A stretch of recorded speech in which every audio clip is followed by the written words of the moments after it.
Okay. I'm back. I had my meeting and I had a really long cry. I'm gonna be okay, you guys. It's really hard to see it when you don't really see it, like, you know, immediate results. Like, I really am gonna be okay. You know, I've already gone through so much these past 4 years, and it's just, I think it's just so exhausting. It's like a marathon, and, you know, you get to the end, and it's like, that's like the hardest part. You know? Like, you're so close to the finish line, but that's like, everything that came before pales in comparison to this last final stretch.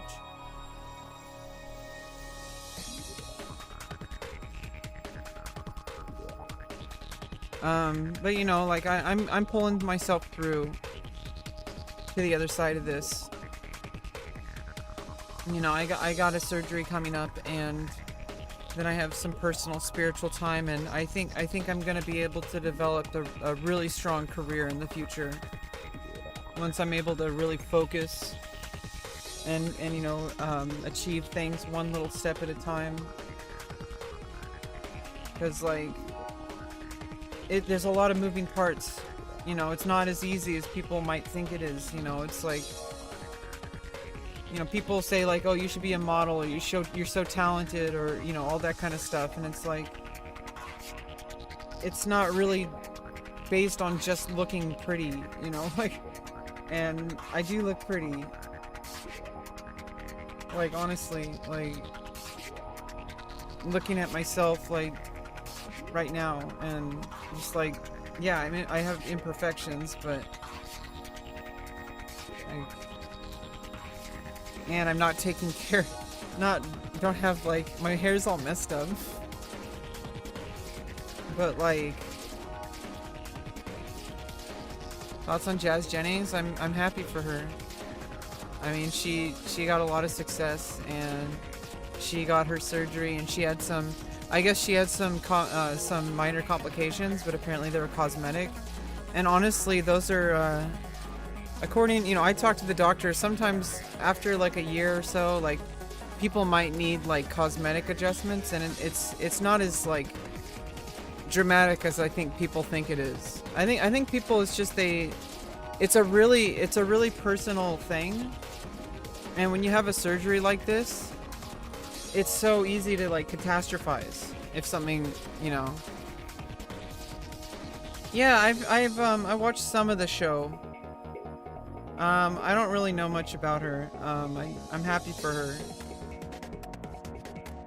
that she was able to share her story that in such a big platform.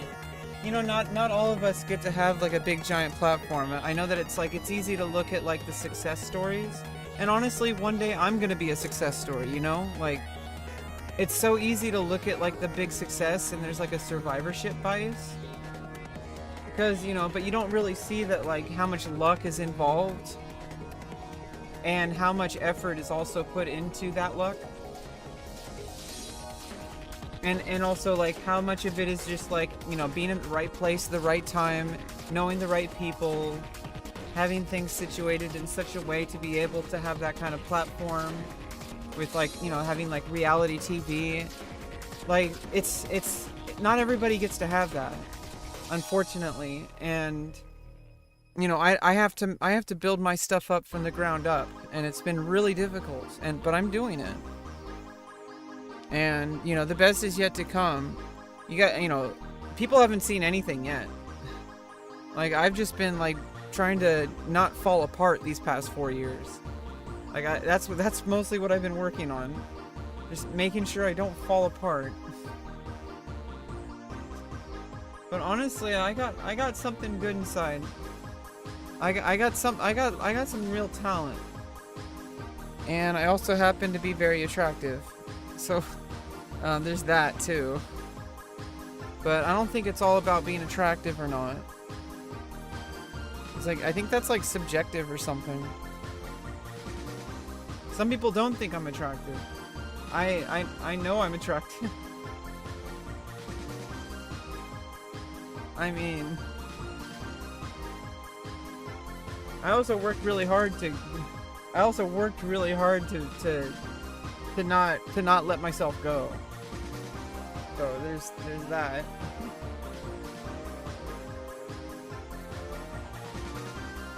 And I'm gonna, continue to work hard. Because, you only get one life, you only get one body, and I'm making a huge effort to have the body that I want.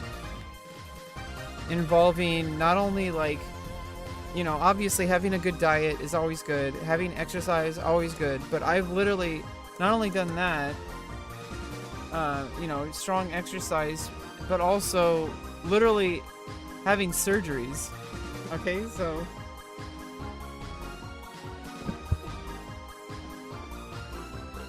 this next one's a big one. This next one's definitely a big one. But I'm really glad I was able to get the facial surgery. It's still gonna be like, it's still gonna just like gradually kind of get better over the next like year or so, or I guess like the next 6 months or so. Like, I don't know, everything's kind of imperfect right now, but obviously I'm a human being and human beings are imperfect. Okay, so like I need to stop being so hard on myself. Cause like, yeah, like I have some days where I just feel completely hopeless and I feel like crying. But I got through my meeting today.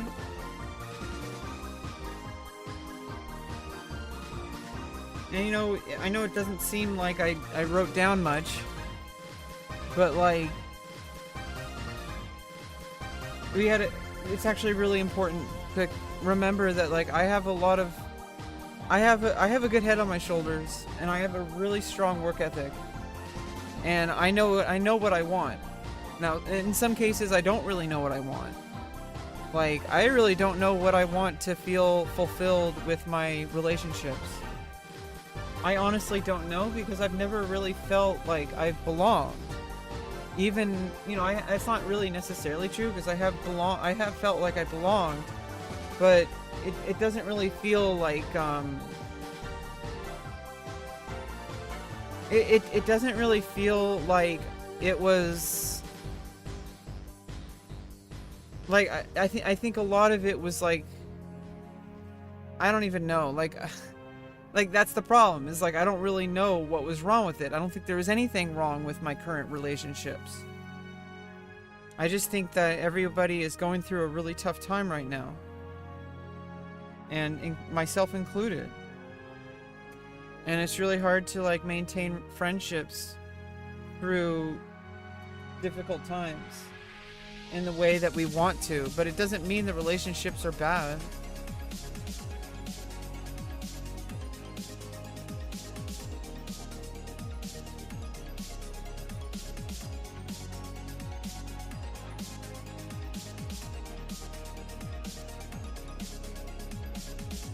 Yeah, my hair is kind of getting like a little bit messed up lately. Like, it feels like stress is really getting to me. I don't want to like lose my hair from stress. I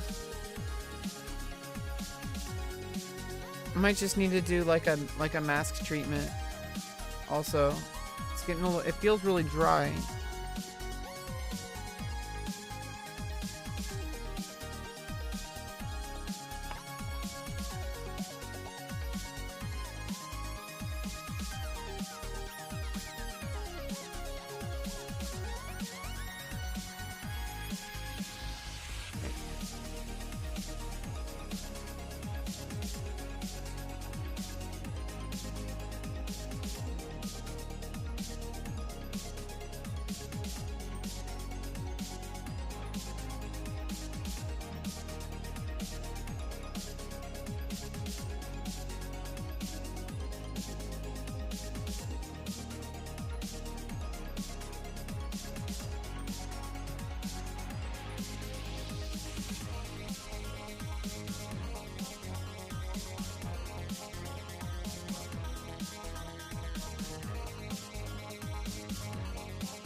I don't know.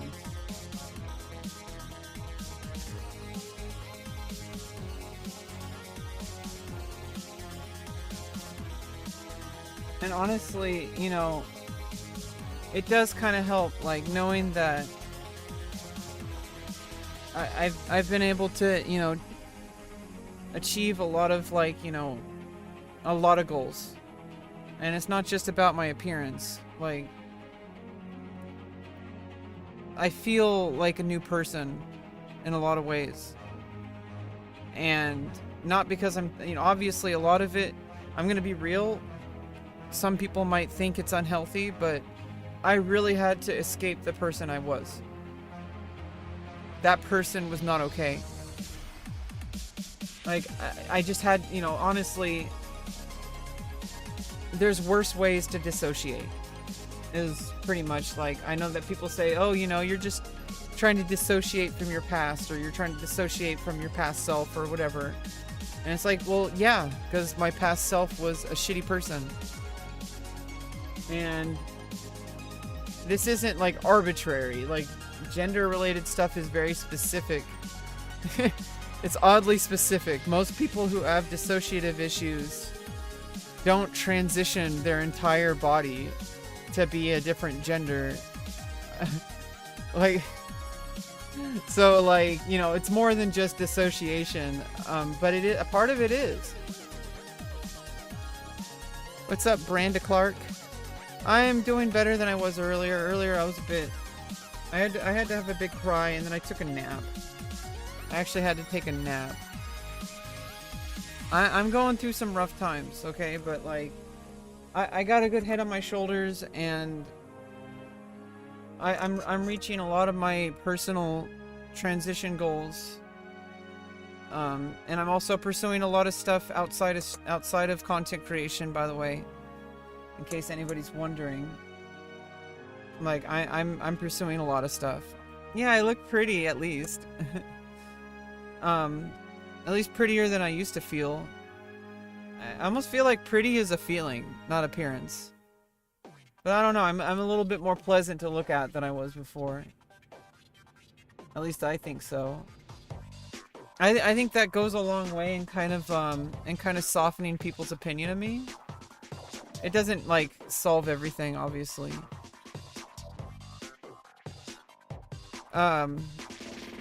Appearances aren't everything. But honestly, I think it helps a lot. Like, I like, for real.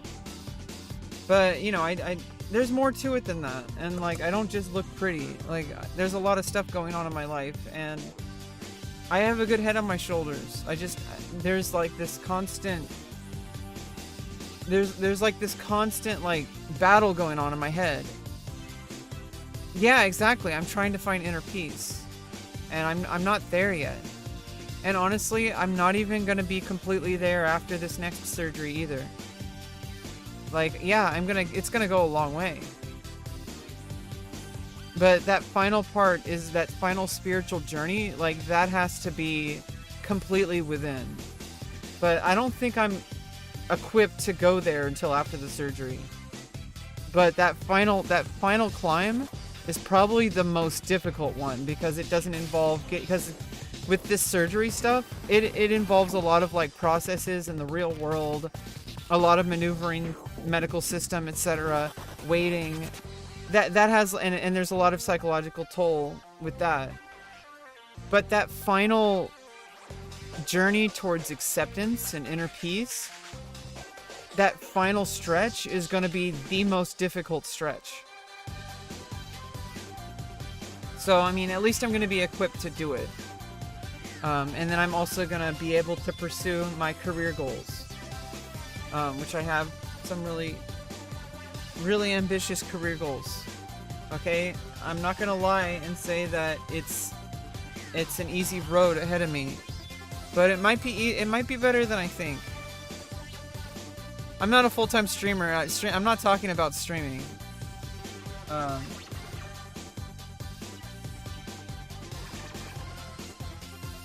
Thanks for the follow, Evac Zia. Since I did put the mature tag on my stream, feel like a little safer talking about it. But I'm pursuing becoming an adult actress. And I think I have what it takes. Like, it takes a certain type of mentality, takes a certain type of like titanium skin. And I don't know, there's a whole bunch of stuff that I'm not going to be able to even tackle until I deal with this dysphoria about a specific part of my body. Because that work involves very specific details, okay? So, there's also things I gotta do with, like, figuring out social structures again. Going back to college for that, but, like, also, I'm, you know, improving my body through conditioning for dance. And also I do want to pursue theater arts. And also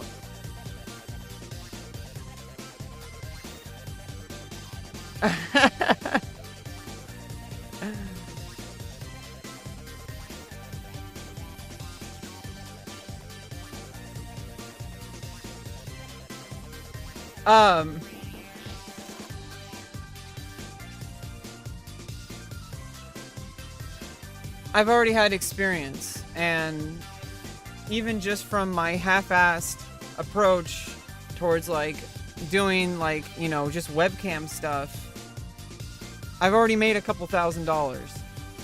And so if I had my body complete and had the right resources available, and had then, you know, like, including, like, you know, getting myself to auditions, getting myself to LA, to meet the right people.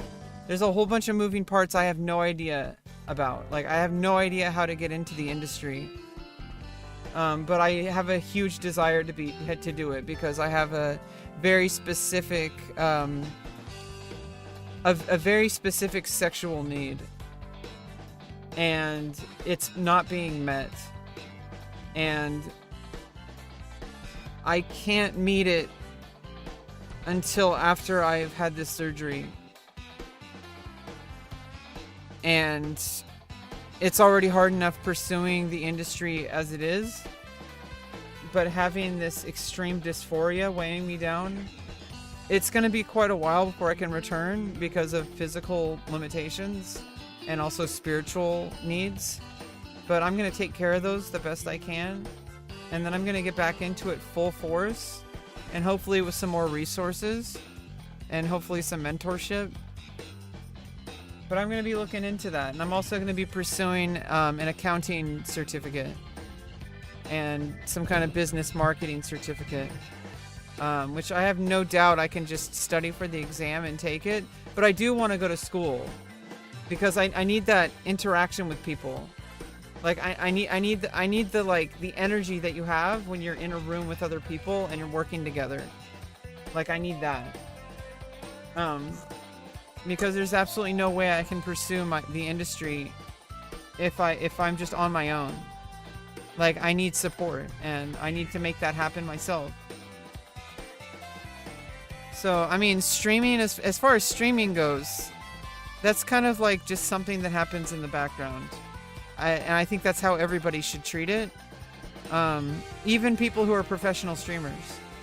It's still just like a place where they just kind of gather their audience.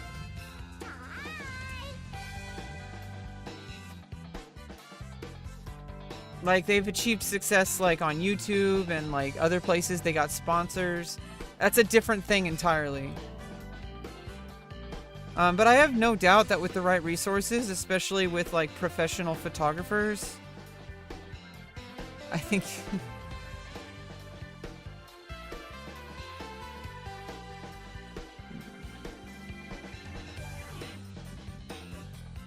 Don't do it! Don't push your custom graphics. Don't do it. You will be... Don't do it. Don't push your custom graphics. Don't do it. Yeah, I don't know. I'm really going through the ringer right now. That's why it's like I'm really stressed out. That's why I've been really depressed. That's why I got bags under my eyes. I mean, part of it is just because I went through a really healthy recovery, but I had a really traumatic, in a good way, obviously. I had a really traumatic surgery on my face, and so obviously things are kind of going to be adjusting for a while. But I think they're doing pretty good, considering. Like at the very beginning, like my eyes were like like just straight up like raccoon. Like I had panda face or raccoon face. Okay, like I was straight up like black and blue. Like that was some traumatic alterations done to my face and to my nose, and so, you know, and I still don't really have much feeling up here because they pulled this thing forward. They pulled it all forward.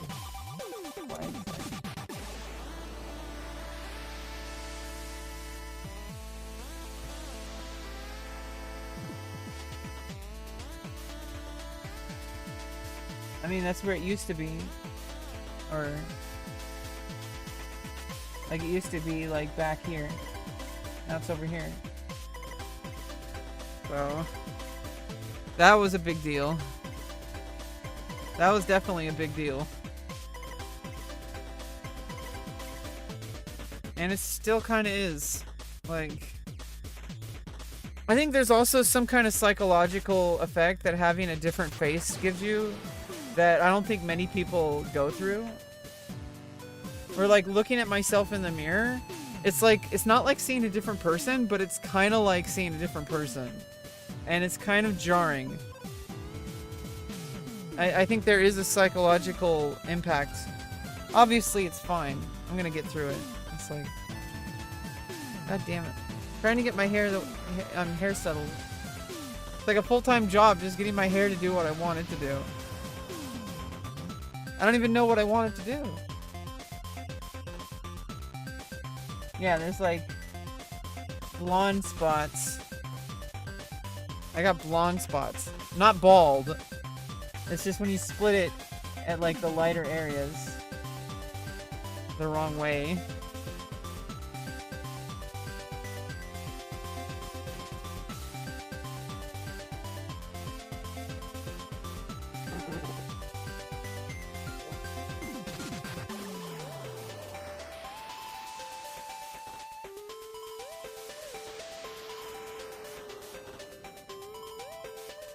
And of course, you know, I'm working on stuff in like a dance conditioning class, which is basically yoga.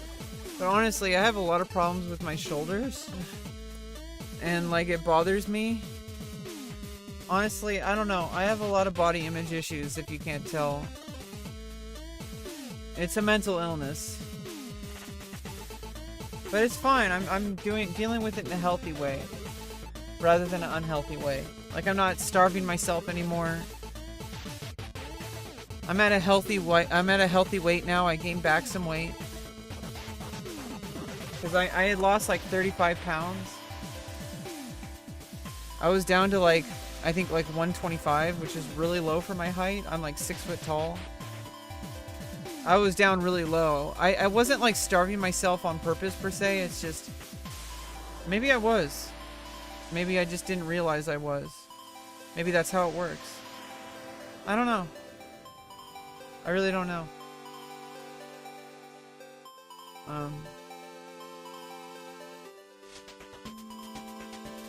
There we go. I think that side's better. Okay, let's just get to some chess. Okay.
What does that even mean, Solo?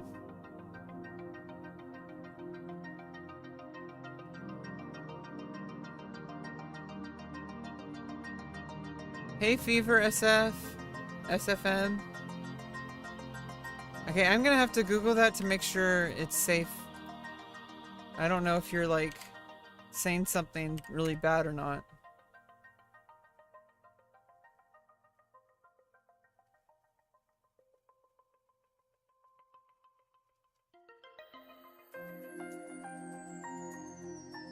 A Pika dry pencil? Maybe it's a different language.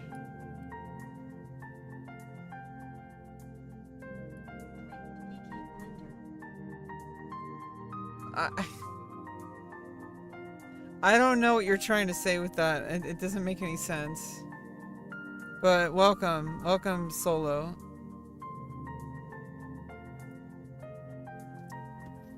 I'm kind of like out of it right now. I'm like really depressed, but I cried earlier and took a nap.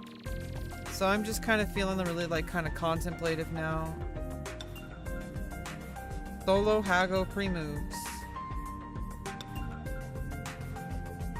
Yeah, I'm really going through a lot, and I think sometimes I forget how much it's affecting me. Like, I feel like I should just be like stronger or something. I feel like I'm just like complaining, and I shouldn't be. Like, I feel like I shouldn't be complaining. I feel like I'm just whining, and that's not what's going on at all. Like, I'm going through a lot. It's really crazy what I'm going through, in fact. Like, it's the kind of thing that, like, I don't know, like, people see on, like, you know, like, amazing success stories, like, on TV or whatever. Like...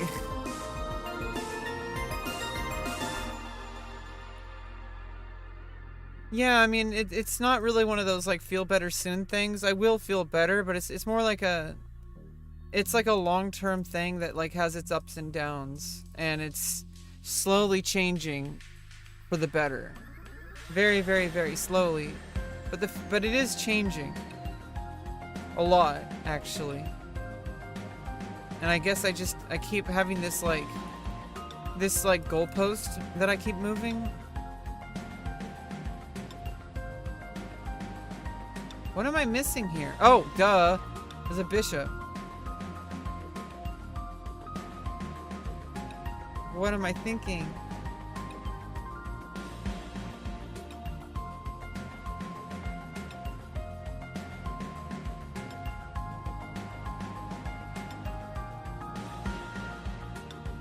Okay, and then...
Yeah, I guess that king got a cease and desist.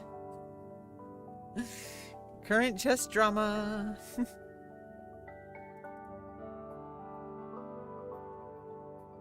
I don't know if it's drama. It's just like a little faux pas.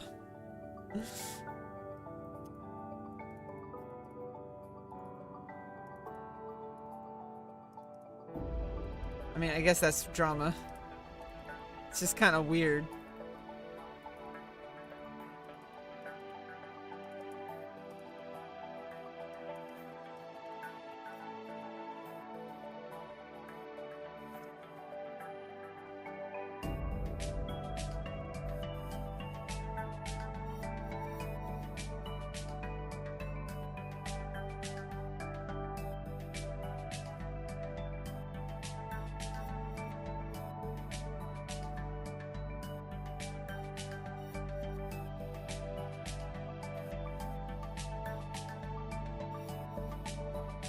What?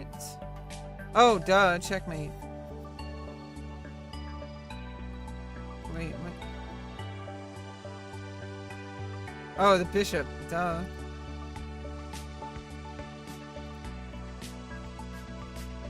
Yeah, this is kind of how the depression and stuff and stress and anxiety stuff is really affecting me. Going through all this, it's really taking a toll. Obviously, it's something that I have to go through to get to where I need to be. Like, not just gender related stuff, but like also just stuff with my life or my career goals. It's taking a toll on me, but it's like the kind of toll where it's like there is a light at the end of the tunnel. It's not like I'm just riding myself into the ground. Like, there really is like there's a good ending. At least I hope there is. I mean, I can't live in like fear that like things are just gonna be terrible. I know it's easy to feel that way, but there is a light at the end of the tunnel. There's a finish line, and it's not like the end all be all, but it's a big deal. What I'm going through is something very beautiful, and not many people go through it. And I'm also I'm a stunning individual.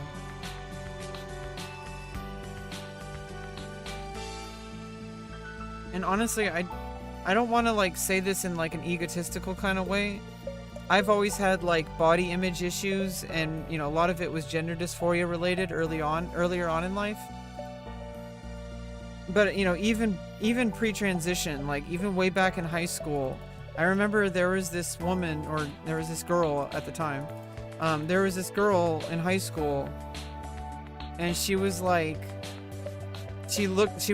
I was like complaining about how I felt ugly and stuff like that, or over time. And then one day, like, I wasn't actively complaining or whatever, but like one day she pulled me aside and we were talking just like really privately, and she was just like, "You're stunning." And I think it's more than just appearances. Like I think that like there's like something of a spark inside of me, and I don't know, I think some of it's just literally genetics, is that even pre-transition I was considered attractive, but in a different way. So like a lot of these issues have nothing to do with external appearances or anything like that. It's like these are internal issues, and surgeries can help and stuff like that, but at the end of the day, like I said, that final journey has to come from within, and it can't come from any kind of other thing. Like, yeah, the surgeries and stuff are gonna happen. I mean, I already had a facial surgery, so I mean, I had orchiectomy and facial surgery, and now I'm gonna have bottom surgery, so that's gonna happen. Nothing's changing that. There is no other way around it. Literally, it just have to have the surgery. It just has to happen. There's no question. And that doesn't mean it solves all my problems. And in fact, it might create a few new problems. But I'm gonna be ready to tackle them on, like head on. Apply directly to the forehead.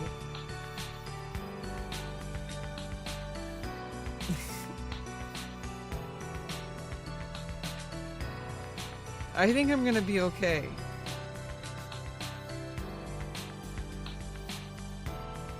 I think I'm starting to finally accept, like, some kind of happiness.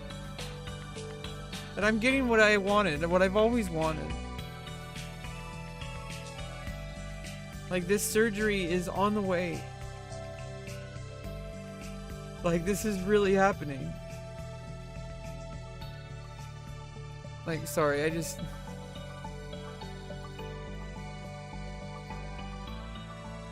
Like, this is really happening. Like, you made this happen, Rebecca. Like, you're making it happen.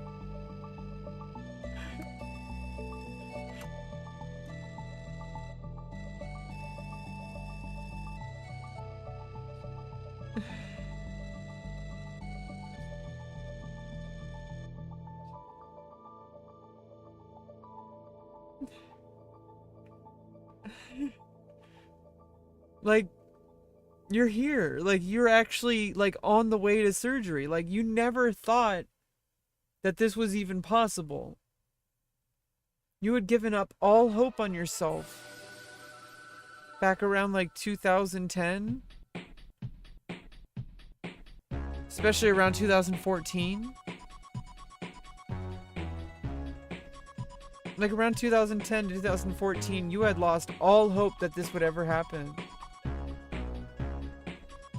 Like, I'm here. You did it, Rebecca. Past Rebecca. You did it.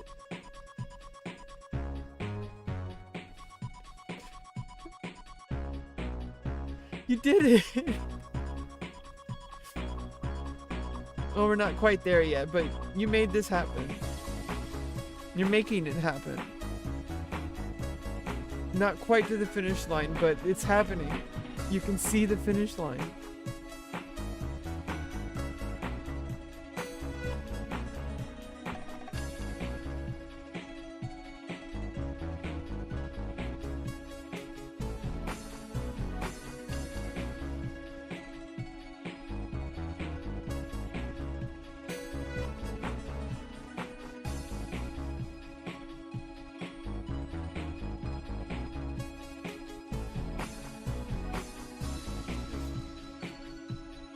I mean, I'm good, Christian.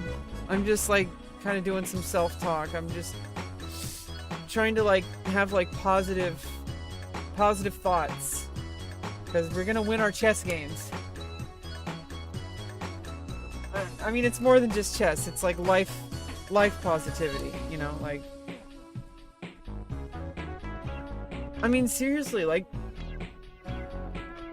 10 years ago, I had given up all hope that I would ever be able to even start hormones.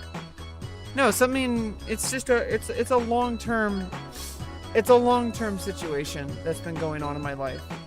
And some of it is, you know, some of it's being solved very rapidly. Like I've had facial surgery and orchiectomy, and I'm going to be having my vaginoplasty. So, like, this is happening, like, I mean, it's been 4 years, so when I say rapidly, but honestly, it's happening very rapidly. And it has not ceased to, like, just keep plowing forward these past 4 years. As much as it, like, hurts sometimes. You know, but 10 years ago, I thought this was not even possible. And, you know, like, I mean, it's taking a long time to cook. But, I mean, damn.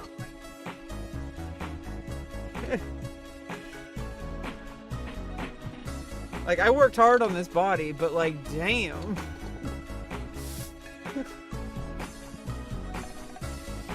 Like, I worked hard because I'm doing, like, yoga. I'm, like, you know, I'm maintaining a strong weight. I mean, I think I'm getting, like, strong core muscles. Like, I'm getting, like, strong core muscles. Like, everything. Which is good. It's you know, it's good for a lot of things. You know, it's good for supporting your body. for like your alignment and all that. It's good for your like digestion, to be like in shape and like have strong core muscles. You know, I can't share this on stream, but like I can't show you on stream, but I have really strong pelvic floor muscles. Orchiectomy honestly really helped with that. It's easier to pull things in, you know, pull things in. It's a bit easier to pull things in now. After that, and now I'm gonna have bottom surgery with a very strong pelvic floor that I've been like I've been strengthening those puppies. Okay, probably hold a pencil. I did put the mature tag on my stream. Okay, I didn't have it on there for a while, and now I feel a little bit more comfortable sharing certain things in an educational context, of course. You know, for all legal purposes. Okay. Yeah, and I'm a little bit like ragged from the stress, and there's a lot of stuff going outside of this surgery-related stuff that is out of my control for the most part, but I'm controlling the parts I can. And there's really nothing I could be doing right now except doing what I'm already doing, which is just staying healthy. Like, I'm staying really healthy. I'm doing like yoga in like a dance class. It's like a dance condition. It's like yoga hand-tailored for dance, for dancers. But it's basically more or less Pilates yoga, like yoga and Pilates, like more or less. And I don't know, like I don't know. I need to. It feels a little forced, but I need to feel this smile more.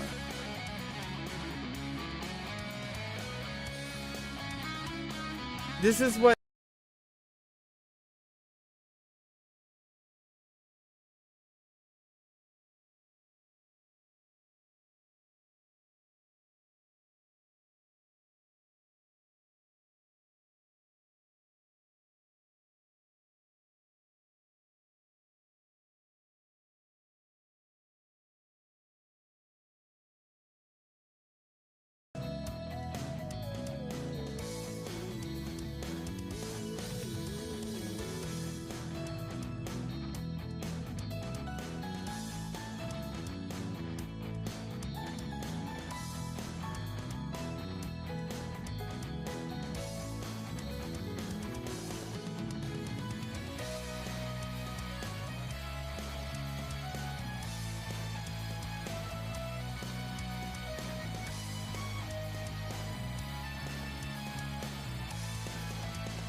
But yeah, Christian. Christian! Christian! Christian!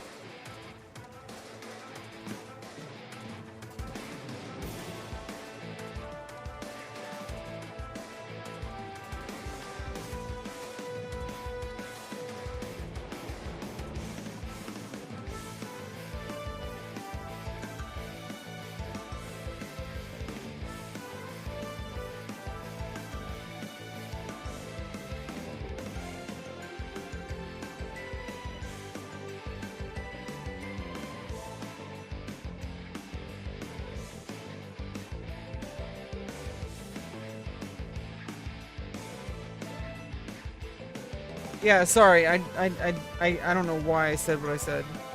Maybe you didn't even hear it, but it was just I know what I said, and I tried to make a joke out of something that's not funny.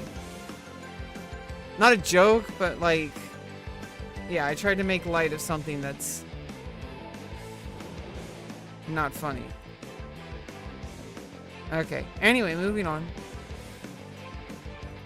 Yikes. I think it's okay. I think people have said worse, honestly.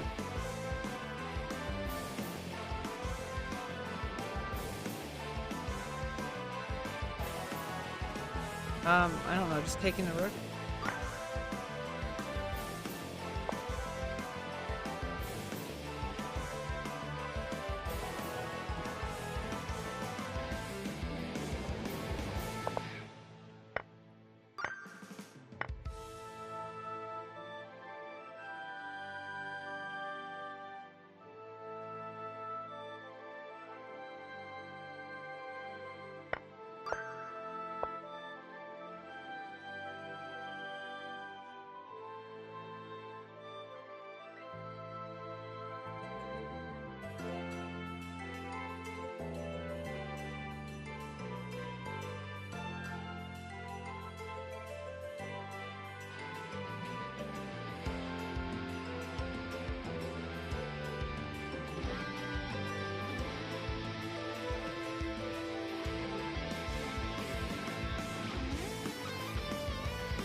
Oh, yeah. Yeah, that's why you don't want to move the rook back after that. But I don't know. That one was a little complicated.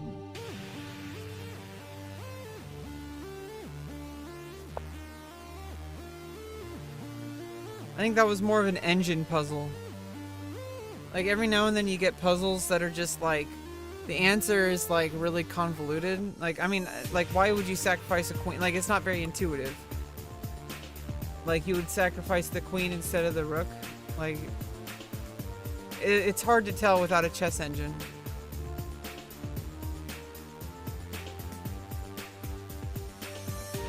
Not very intuitive at all. Or maybe I'm just dumb.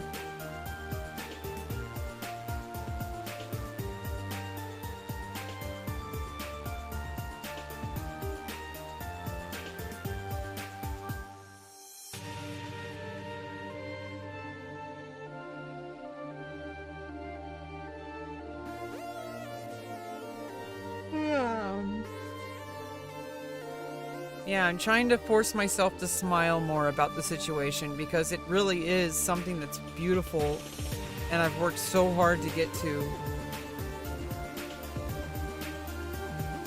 that I never thought was possible. So I really should be feeling happy because I worked really hard to get here. And I guess I just keep moving the goalposts, but it's so easy to get lost in that.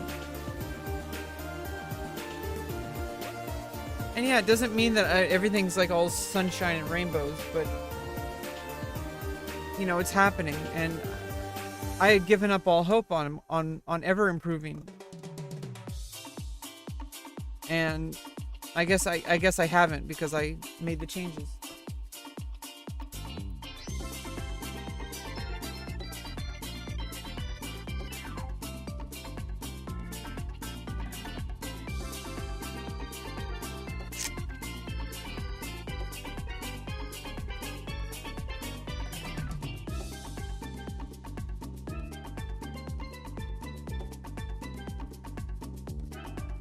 Oh, it's white to move.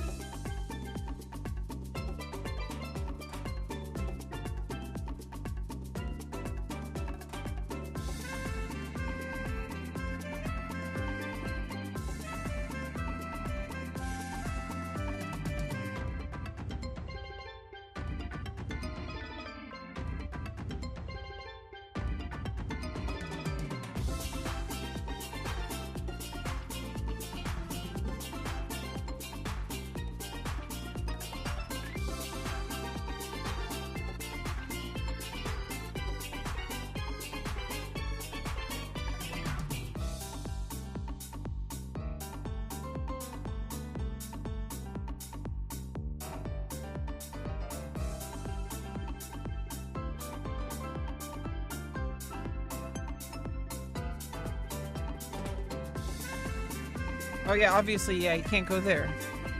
It's the knight. Okay, blocking the rook. Then I move the king over. I don't know, yeah. Blocking the rook. King can't come over to defend, and then I can promote. I think you're just gonna sacrifice the rook. King takes. And then I'm still gonna promote.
so yeah.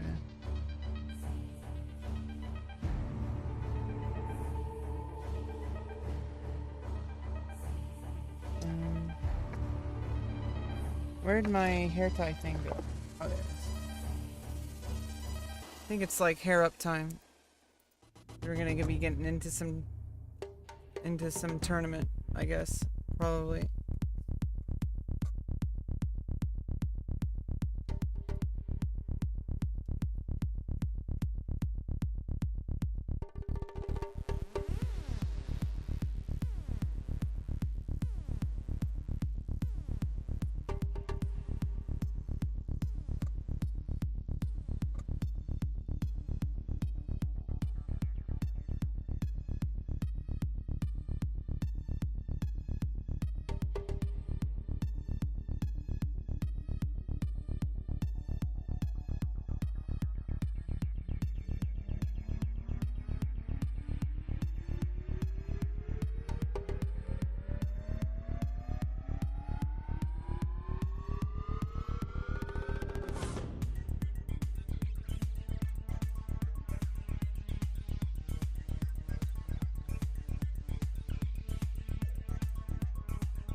Okay.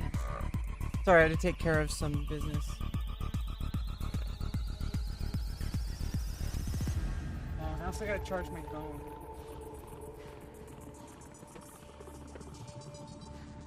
I do need to finish cleaning my room.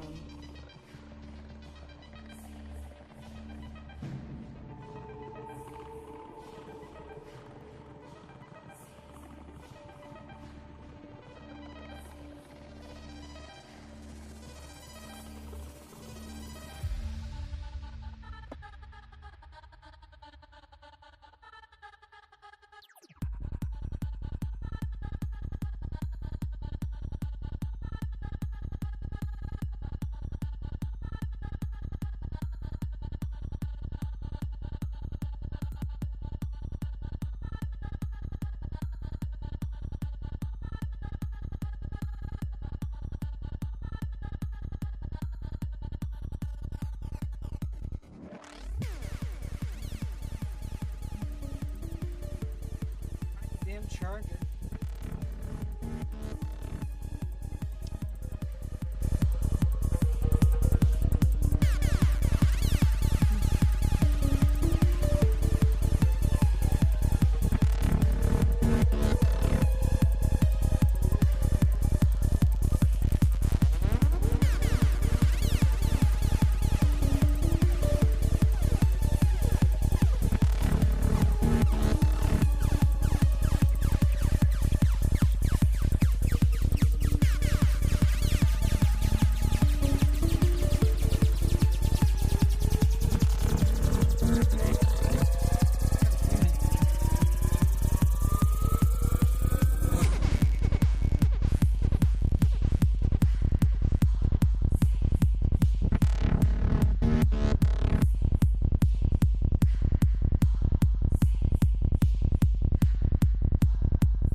I am taking care of business, okay? Like, I am taking care of everything I need to be taken care of.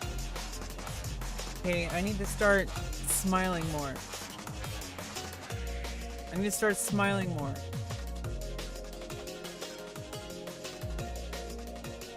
I need to smile more.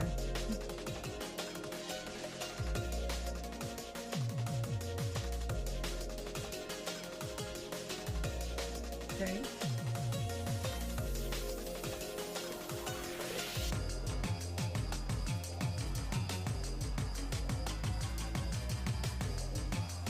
I am strong and beautiful, strong woman. I am strong woman. Strong. I am strong, okay? I'm strong. I am strong. Okay? I am strong.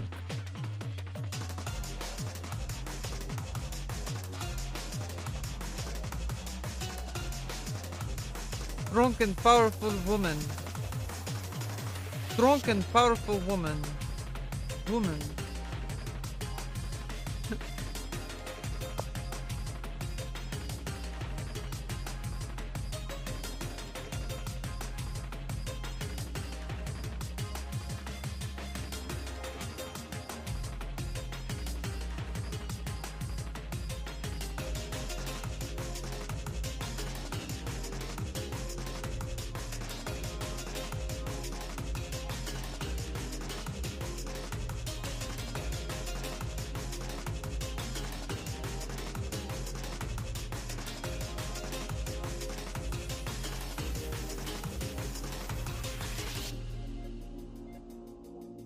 Oh.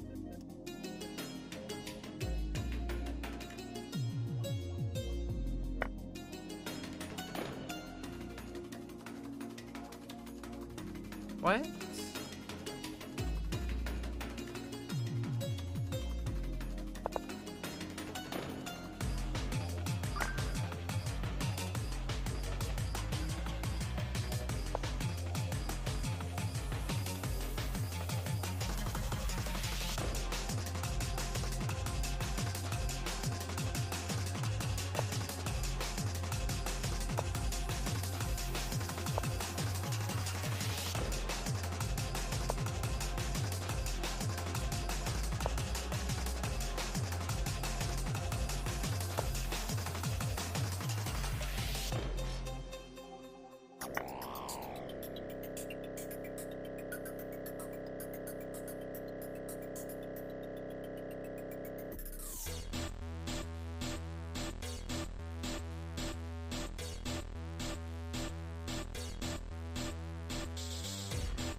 Hey, what's up? How you doing? What's up, LJ Chess? LJL Chess? What is up? How you doing? How you doing? We're just playing some chess. Staying positive. Staying positive. I'm trying to smile more.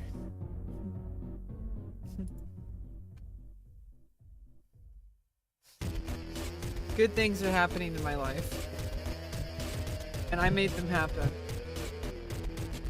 I worked really hard to get here. And I'm really starting to like realize like I am stressed and I am depressed about stuff, but good things are happening and I'm allowed to smile, and I need to smile more. I can replace those sad feelings with these happy feelings. That's really what I should be doing. Like that's that feeling is I didn't know what it was. I thought it was sadness. It's actually joy. That's what it is. I can turn that frown upside down.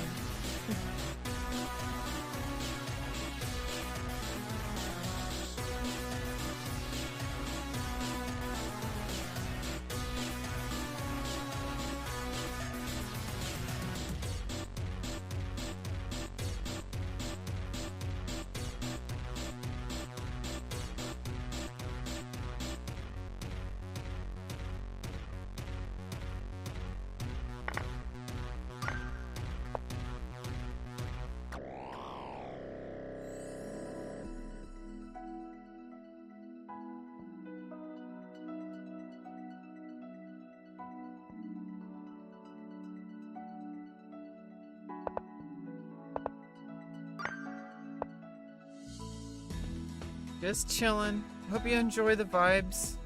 I do try to keep positive vibes here. Past couple of streams have been really sad vibes, and I apologize to anybody who's had to witness it, but I do try to keep very positive, very relaxed, and just chill vibes here. Because life's already so hard. Life's already full of so much stress, and what better way to de-stress than to just, you know, vibe to some good music and just play some chess, which is obviously anything but relaxing. Sometimes it is. Yeah, Chess.com and Lichess, they both have their, yeah, Lichess definitely has a lot better features.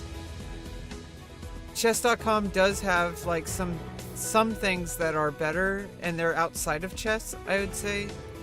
But they kind of aren't, because okay, so here's my rundown. Okay. My rundown of the two websites. Lichess, completely free, all features free. Forever. Period. Better user interface. Has the best goddamn study tool available out of any chess website. Has a very strong community, and allows like blog articles and featured posts and stuff like that. And you can hold tournaments. Now some of these chess.com also does. So it's just that some of these are just a matter of preference. So like, you know, user interface is a preference. You know, where you run your tournaments and stuff is a preference.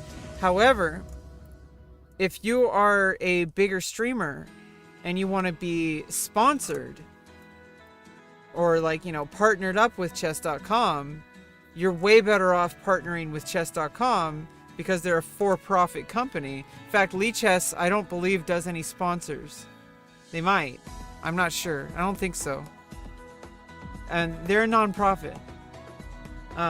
They sell merch and donations, and you know, it's a non-profit. You know, it's they make money, but they, you know, it's never going to be what chess.com is, because chess.com is a for-profit premium website, and a lot of it's free. But let's face it, it's a premium website. It's not premium in the sense that Chess24 and ICC are, which those being exclusively premium has a benefit as well, where you know that every single person you play is attached to a bank account, which means that people are probably, obviously it's not guaranteed, but people are less likely to cheat. People are more likely to play higher quality games because they're paying money to be there. And of course there's like the stuff that all the websites have, which are access to the community. Other premium websites will have like coaching programs, or, you know, at least like exclusive like lesson material, like educational material that's not available anywhere else. Like ICC does that. I believe Chess24 also has that. They probably have like coaching plans. There's stuff like that.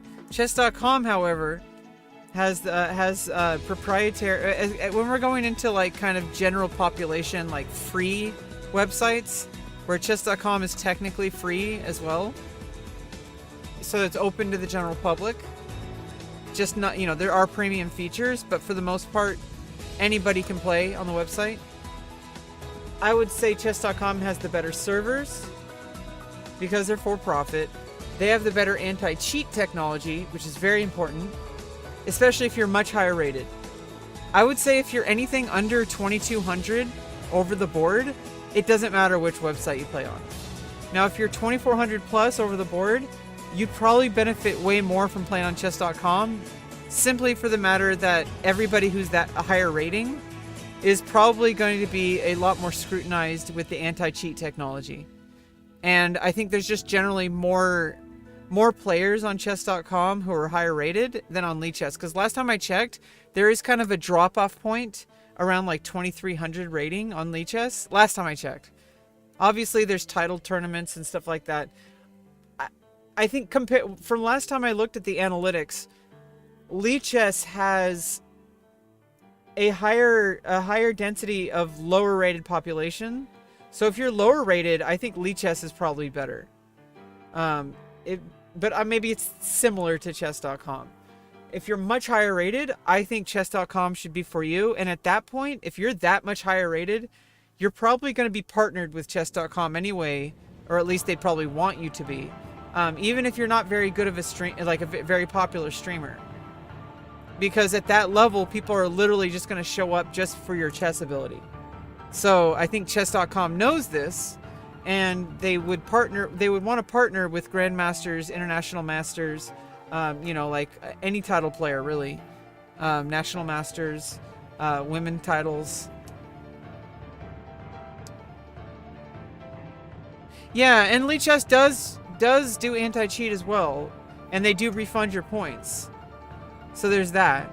But I think that just because on the simple fact that chess.com is a for-profit model, and they have a proprietary API, which means it's going to be more difficult for people to figure out how to exploit it. Obviously, people are going to sniff data packets, obviously.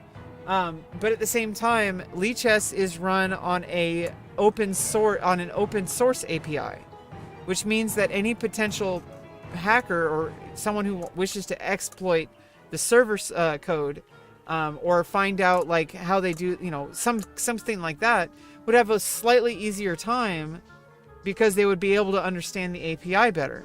Whereas chess.com, in order to do that, you'd have to literally work at chess.com and steal the proprietary code somehow, or even just a really, really, really crafty data sniffer would have to know there's a lot bigger of a barrier entry for somebody wishing to exploit the anti-cheat technology. So I would say chess.com is better in that sense. They also have, like I said, they also have some other things that aren't available on Lichess, such as, they do have, of course, the premium video content that is not available to the public, who isn't premium. So there's that. But there's also the custom puzzles is good for both. So, for example, if I go to puzzles and I go to puzzle dashboard on Lichess, I can sort by puzzle theme, or by opening, or stuff like that. But I can't do master games plus queenside attack, or master versus master games and queen endgame. I can't combine these. But you can search them by opening, which is actually kind of cool. You can do puzzles by opening, so that's kind of cool. Whereas on chess.com, you can do puzzles, custom puzzles, and you go to all puzzles. You want to go a couple hundred points below your rating and a couple hundred points above your rating. I would even just say 100, and then go to your rating, basically. And you could just do all themes, but you can limit them by very specific ideas. However, you can't organize them by opening. So if I just want to do clearance sacrifices and decoy deflection, it would just do those.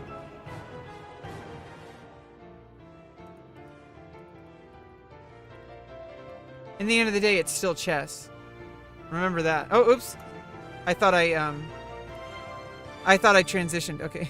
Yeah, sorry about that. Yeah. So, like I said, I need to show this again. Like on Lichess, you can customize by opening.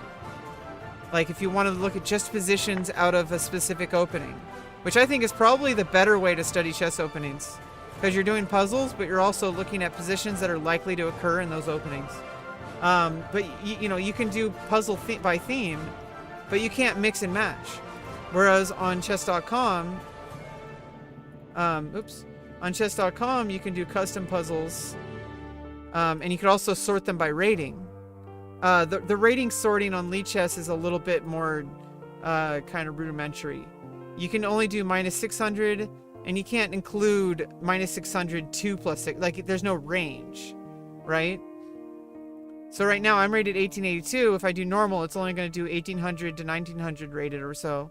I can do -600, but I can't do anything easier than that, which is kind of bad. And I mean, kind of a flaw. I wish that they would have similar things that chess.com would have, and I wish chess.com would have similar things, especially the study tool, which the study tool is the absolute #1 pinnacle of chess study tools on any program I've ever seen. Specifically because it's on the cloud. I mean, I guess that's also a flaw. It's on the cloud, and you can it's on the cloud, but you can do it from anywhere. You can study your games and like load up studies. You can even write a chess book or a personalized study plan for a student using this. And where chess.com, it does have the ability to mix and match puzzles, and you can do it by rating range rather than just like a static rating. But you can't sort by opening the way you can on Lichess.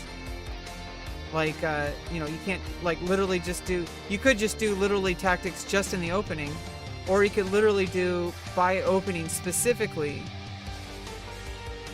Like, what if you want to do just the advanced variation of the French? And then it'll only show positions that are from games that feature the French defense, which is good for if you're a French defense player, because then you could look at positions that are likely to occur. You can't do that on chess.com, so there's a problem there. I wish chess.com would add that feature for all the chess.com users. Also, the Lichess app and the chess.com app are both very limited. The Lichess app doesn't allow you to do this puzzle dashboard, so that's a problem. And neither does the chess.com app. It's very, very basic. You have to be on a desktop, which I guess is fine because that's usually where you do your biggest studies. Now on chess.com, they did add a study tool at one point. If I can find it, there was there's an analysis tool, but there was also an ability to there was an ability to save studies. What tools? No. And plus the UI is pretty atrocious in my opinion.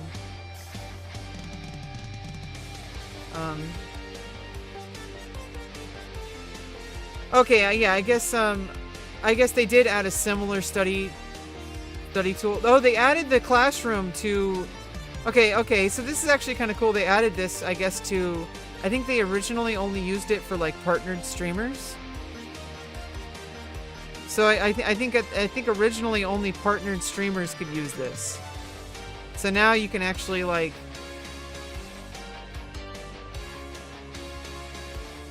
look at Bobby Fischer games, like for example. And then you can even you can even add your video, make it like to a Zoom meeting. Honestly, I would do this a completely different way. I would just do this via OBS and virtual cam, and I would do it on Zoom or Discord. I wouldn't use a tool like this. I think they're a little bit overly complicated. But I mean, I don't know.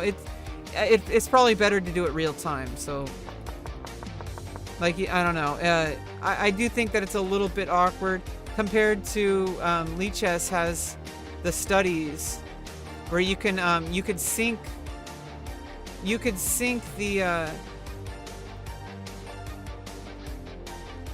you can sync all the members.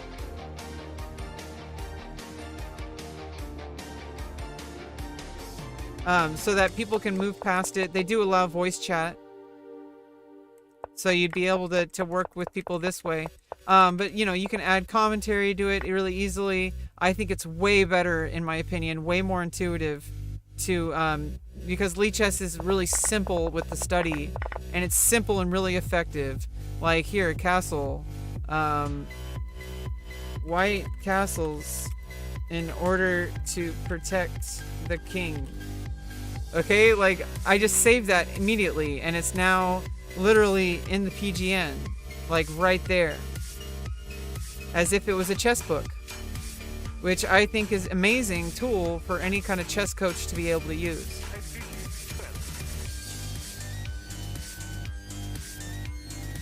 So yeah, I mean, there's a lot of things to consider when using a website. Honestly, unless you're partnered with chess.com, I would highly suggest to just use Lichess, especially if you're a coach.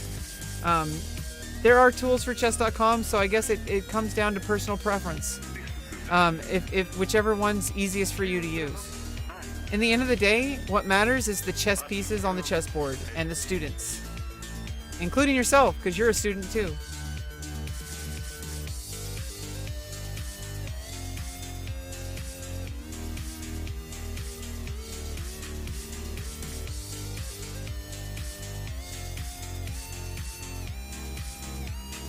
But yeah, it's, I mean, the biggest, I do think, like, the biggest two reasons to use chess.com over Lichess are if you're a very, very, very strong player, like 2400 plus, because of the anti-cheat technology being better, and because better servers, because it's for profit, although that's questionable, depending on who you ask. And also because of the fact that they have deeper pockets. And so if you're a very, very, very strong chess player, you're probably going to be approached by chess.com with some kind of monetary deal. I would guess. I would guess. Okay. However, if you're just an everyday random potzer like me, you probably want to stick to Lichess. Also, if you're a pro player, you could still probably just use Lichess. In fact, if you're a pro player, I don't think you really care. I think the only thing that should matter is chess. And if you prefer using Lichess and you make your living as a coach or as a player, and Lichess is something that you use as part of that, then go for it. It's free. It always will be. In fact, I think that they're even trying to get registered as a charity as well, which will open up them to additional opportunities. Because right now they're simply a non-profit. They're listed as a non-profit, but I read an article saying they were trying to get listed as a charity, which would open up additional resources for them. I don't know the technical details of all that. You'd have to read. You'd have to open up a book and read about that. I don't know the legal stuff about that. Oh, yeah, check first to save the rook, and then double attack.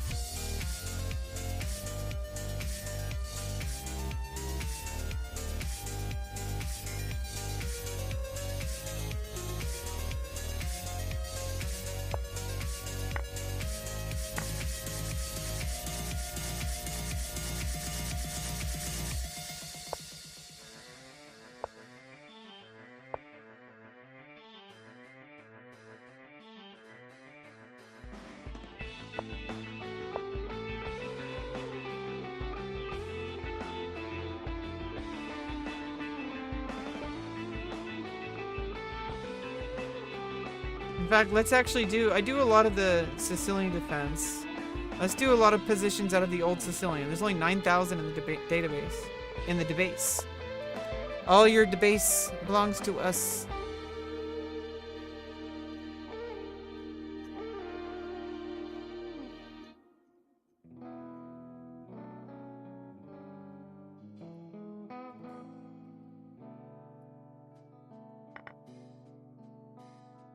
Should probably turn down that sound effects a little bit.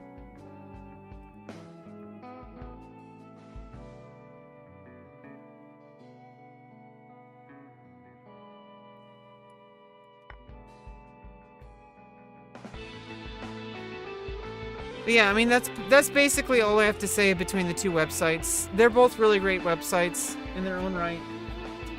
I think this whole website wars is purposeless. Just play chess. That's what matters. In fact, to some people, that's all that matters. Play chess. Study chess. Anything that takes away from that is only going to negatively impact your play. Any of the, like, rating points, any of the titles, any of the prize money, any of the social status, all of that is going to take away from your chess. In fact, if you're looking for those things, then the best thing to do is, ironically, not to care about them. The best thing to do is to 100% focus on your chessboard, look at your opponent's games, study how they play. But, you know, you don't really need to do that when you're just learning how to play. That's more like if you're a tournament goer and you play the same opponents over and over. And there's probably only like 0.01% of the chess players in the world who really have to do that. Maybe around like 1% of the chess players in the world should do that. I definitely don't need to do that. I definitely just need to study chess puzzles and play lots of slower games. That's the best way to improve. And go over your games after you're done, or at least go over them later, like in a study. And just like go over and like find, avoid using the engine, but if you need to use, chess.com does have something that is that is better than Lichess. And I think it's even better on the mobile version. Is after you play a game, for example, let's just play a quick game really quick. Let's play a 1 minute game. Oop. Let's just play a quick 1 minute game. Oh, they also have like a better pre-move system, but they have a really shitty, like, you have to move, like, even in like a rapid or a classical game, you have to move your first like 10 moves or so within like a few seconds or you abort the game, which is kind of bullshit. I know it prevents like abuse, but it does allow you to pre-move like a lot more. Like, for example, I can go like this.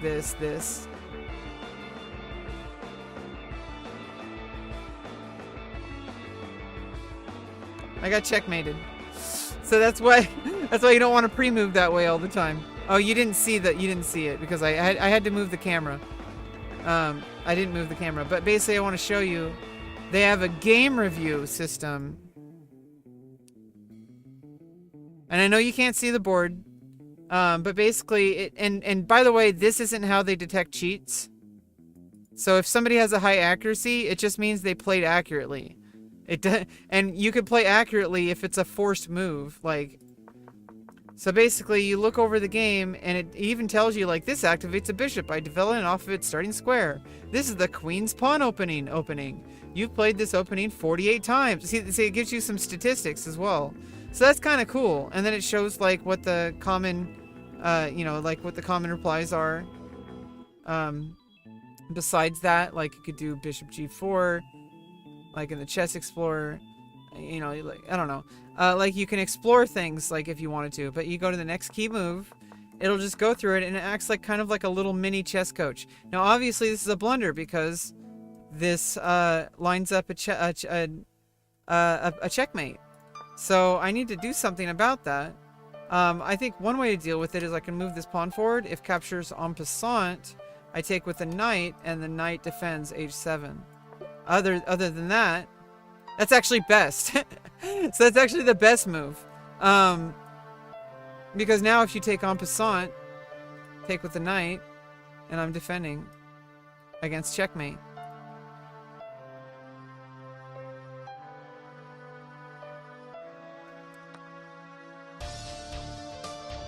And it even like, obviously the engine analysis does kind of affect your ability to think through things. But I think in the absence of doing any thinking at all, which most people, and honestly myself included, and I would bet even master players,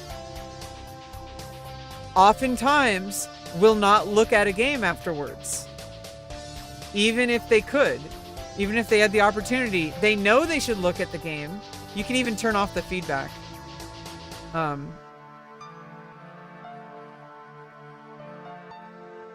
Oh, obviously it's a great move. Genius analysis. Einstein. Yeah, obviously it does involve like premium features. Like you can save it if you're premium, etc., etc. But basically, chess.com offers a post-game analysis that is not available on Lichess.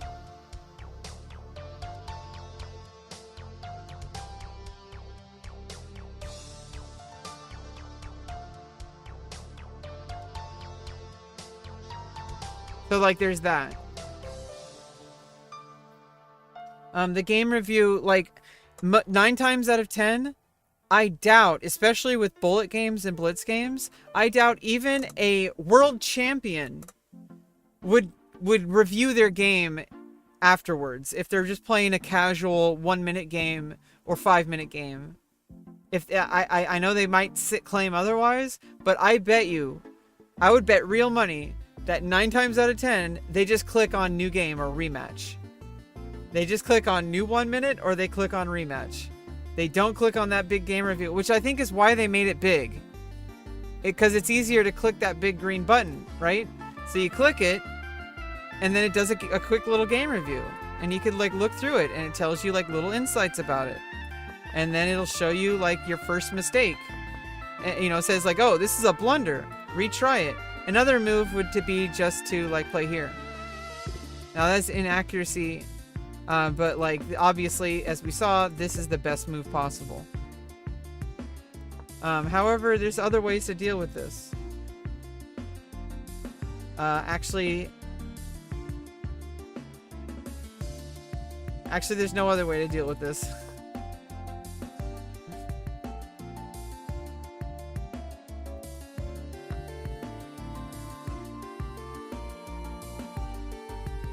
But like, it does have a drawback where if you're relying too much on the computer to tell you what a move is, that is kind of holding you back. However, if 9 times out of 10 you don't look at your games afterwards, this at least lets you look through the games, and it lets you look through the key moments, which is like infinitely better than just skipping to like a new 1-minute game, for example.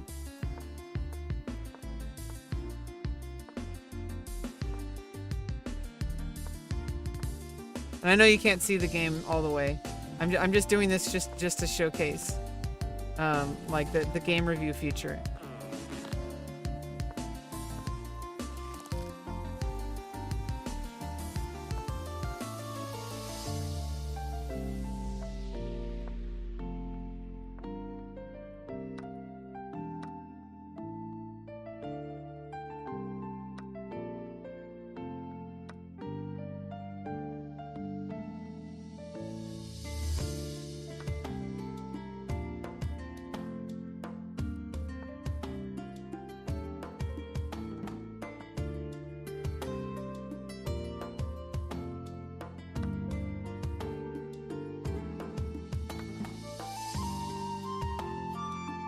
Oh hey, hi Wii Legend.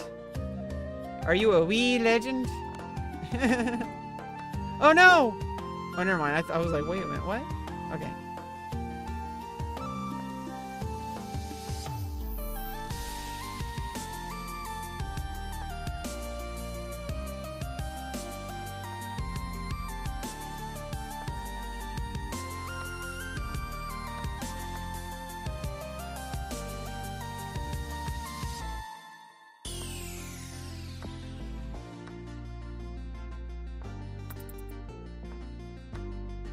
Oh no! Yeah, so then you go through the game review, of course. Here's the problem with chess.com. Is you can't do this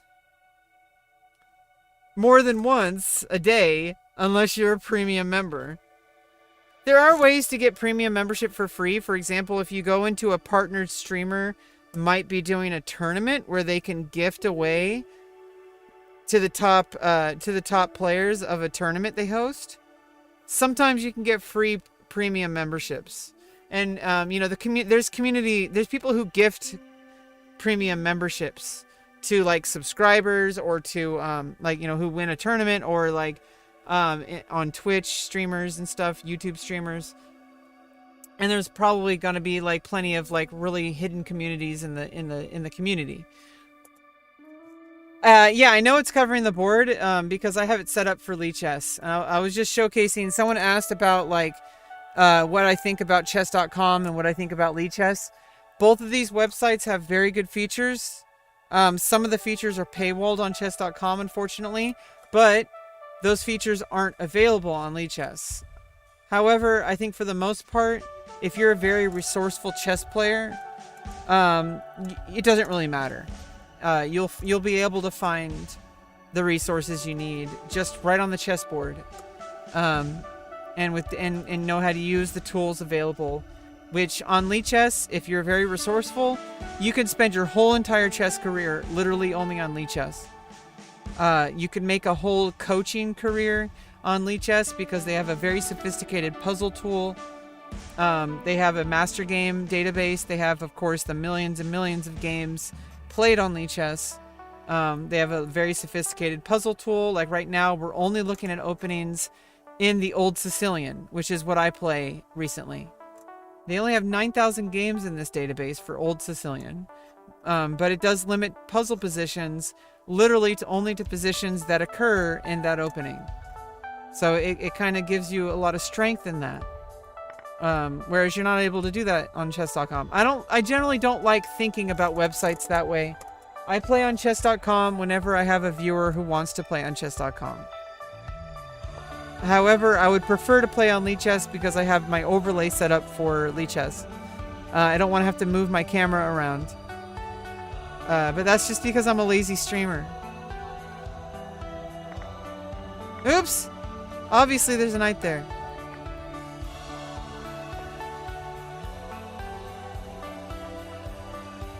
Yeah, I need to look at the positions a bit more. Kind of survey what's going on. Oh, yeah. Check. You know, there's always that person who calls check chess. They're like, you're in chess. There's always that person, right? Or they say, oh, you're playing chest. Everybody knows these memes if they've played chess for longer than a day. Or they're like, oh, you can't play that. You're in chess. I mean, it is kind of a fun way to see it. I mean, who's to say it's not called that? Who's to say it's not called? I mean, you're in chess. You're literally, I mean, that's the name of the game, is chess. So, I mean, and it's an international game, so who's to say that that's the correct term? Just because you speak English language? You think that's the standard of chess? Some people say shachmat. Some people say enroque instead of castle.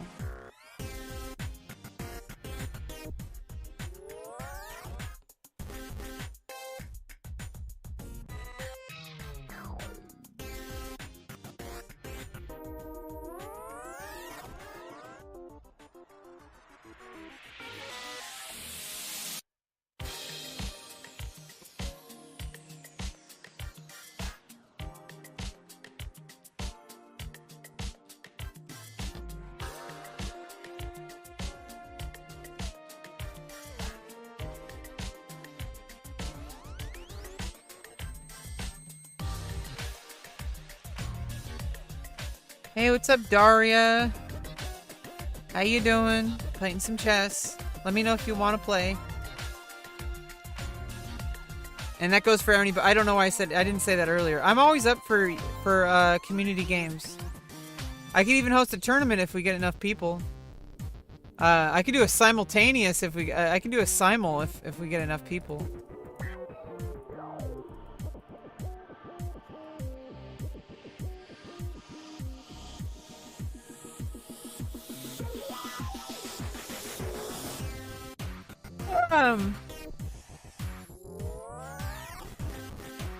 Yeah, I'm trying to smile more, and I know I'm capable of it. This isn't some revelation today. I just have to remember that as sad as I can be, I did have a good cry, and then I had a big nap, and I talked it out with somebody during my appointment. Oh, I.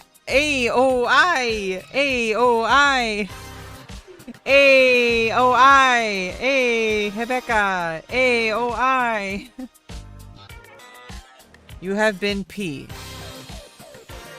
What?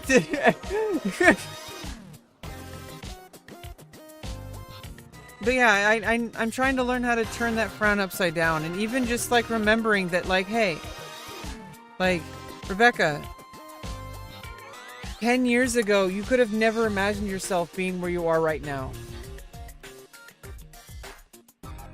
You could have never imagined yourself being where you are right now with your life. How far you've come, the surgeries that you've been able to get that you thought would never happen. You're doing it, and it's happening. In fact, 2 of the surgeries already happened. One of them was a preparation stage for this next one. But facial feminization was not even on your radar, because you didn't even think that you would get this bottom surgery. So, like, you're doing it. You're doing the thing. And I know I feel like an idiot saying that. Like, I feel like I'm, like, plastering a smile on my face, but I need to get rid of that. I deserve to be happy. I am happy. It feels fake. It's so weird explaining it. Because I feel fake saying that I'm happy. And that's how bad my delusions are about my like, I get delusional into thinking that I'm depressed. That's what depression does. It makes you delusional when you know you're happy.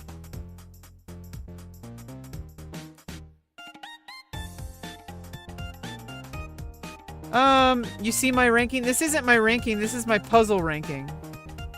There's a difference. If you look at my profile, I'm much lower rated on different categories. I don't know why. Maybe it's because I haven't played classical games in a while that it has a question mark. Because I played 59 classical games. So it still says I'm provisional. But I think that's probably because I haven't played for a while. Because that was in October 9th of 2022. In fact, I think my last classical game was a casual game. My last rated game was 10 months ago. Okay? 10 months ago. I've mostly been playing Rapid and Blitz. Well, I do on stream. I play like Bullet and Blitz. Off stream, I've been playing 15 plus 10. And I have gotten higher rated. Like in 2019, I was 1,007, and recently, August 20th, I achieved 1545. So. And I've achieved victories against people 1800 rating.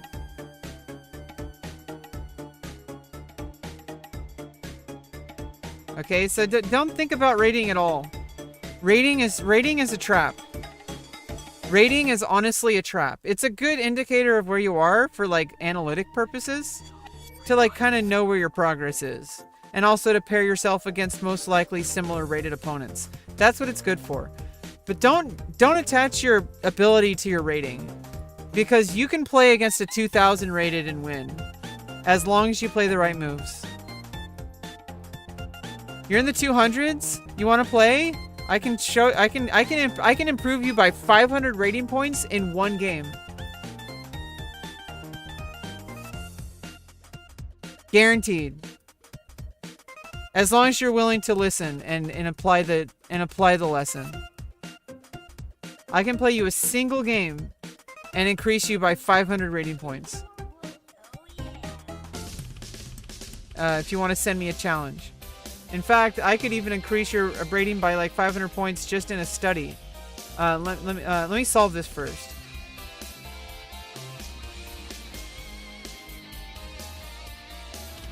Okay, I think after queen takes, push pawn.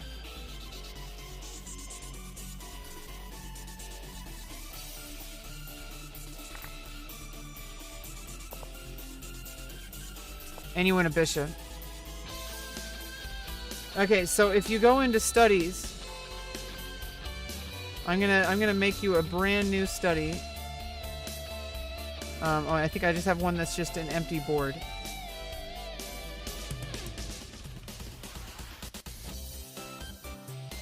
It's just study board. Let me make a new chapter and make this for OI YouTube viewer. And then we're gonna do a completely empty board. I'm gonna put one king each, and I'm gonna improve your rating by 500 points right now. Okay, so this is what's called the opposition. And if you notice, neither king. Oh, oops! I didn't make it a proper fen. Oops. It's white to play, right? What?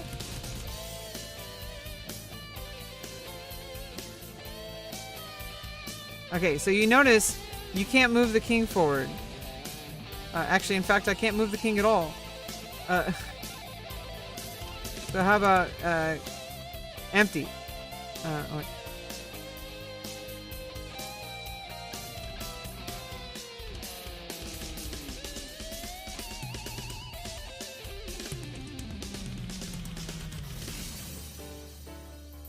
Why is it not letting me move?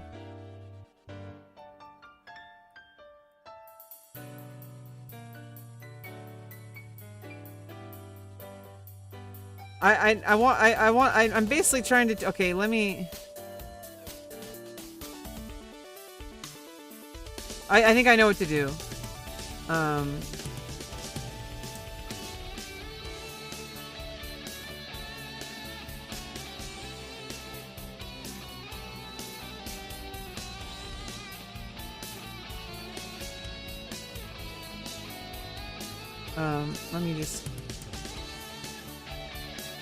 Let me just do it this way. Okay. So, after king takes e5, obviously, you have a position where your kings are facing each other.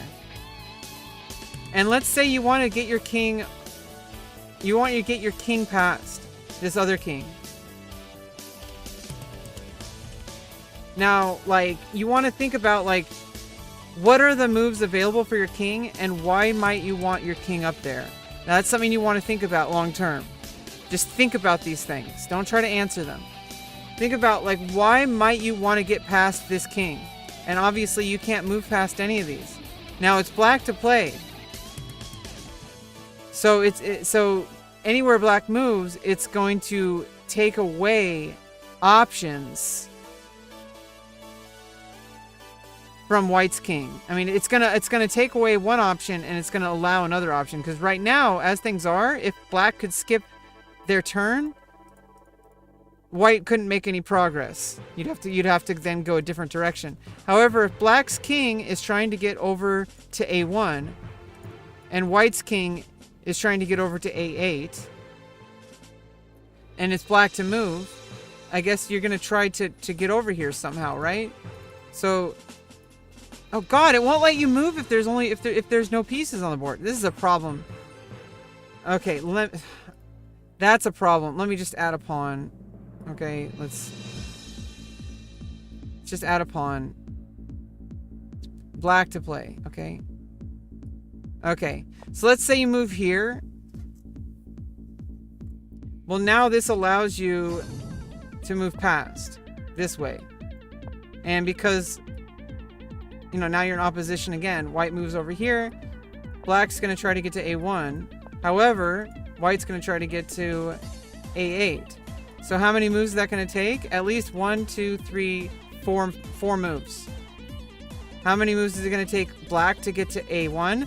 1, 2, 3, 4 moves. Now whose turn is it?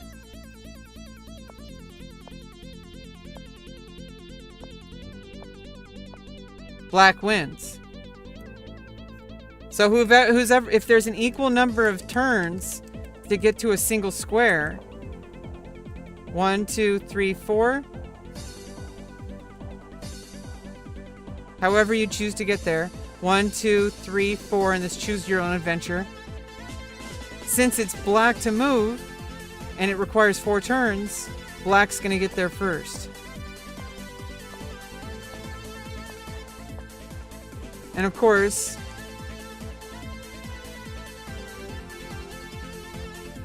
let's say now you have a different situation where it's wait.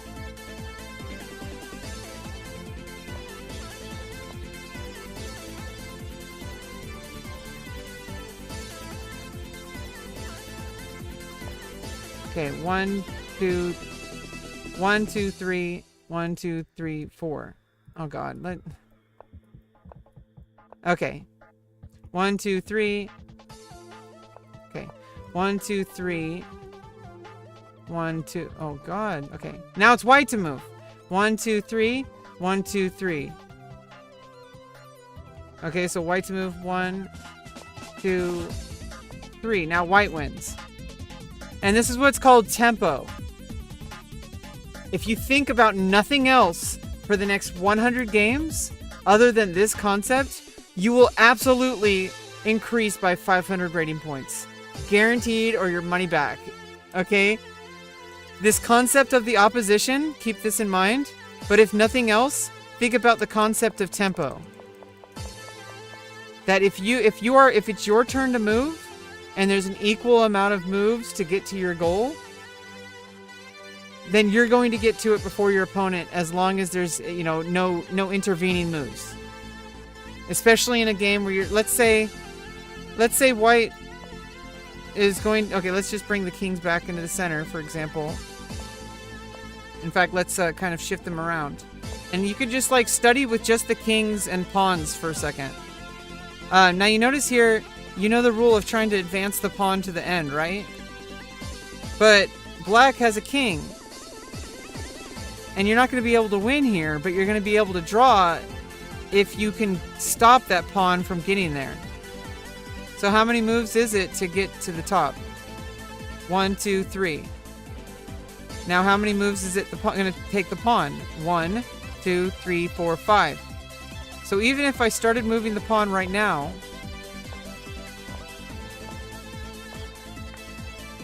it's a draw.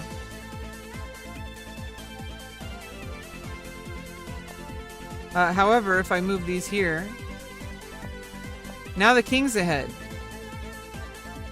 And this is a flank pawn, so this is a little different. So I think you need to kind of start this way. Actually, I don't think this is even possible. I think this is also a draw here.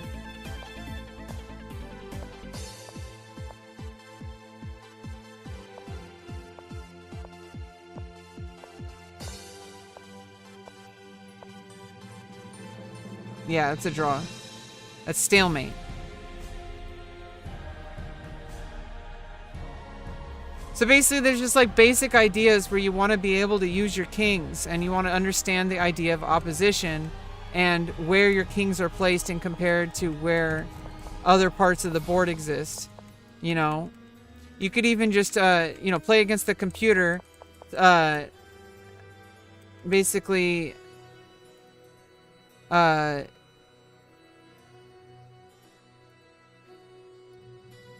like trying to, you can even play against the computer, but I would try to work it out yourself if you can. But, you know, for example, right here, white's completely winning. Let's see.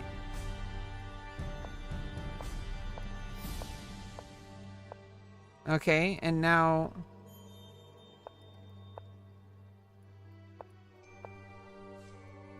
Yeah, this one's a lot harder, because if it's on the side of the board, you can't get there unless you're already ahead.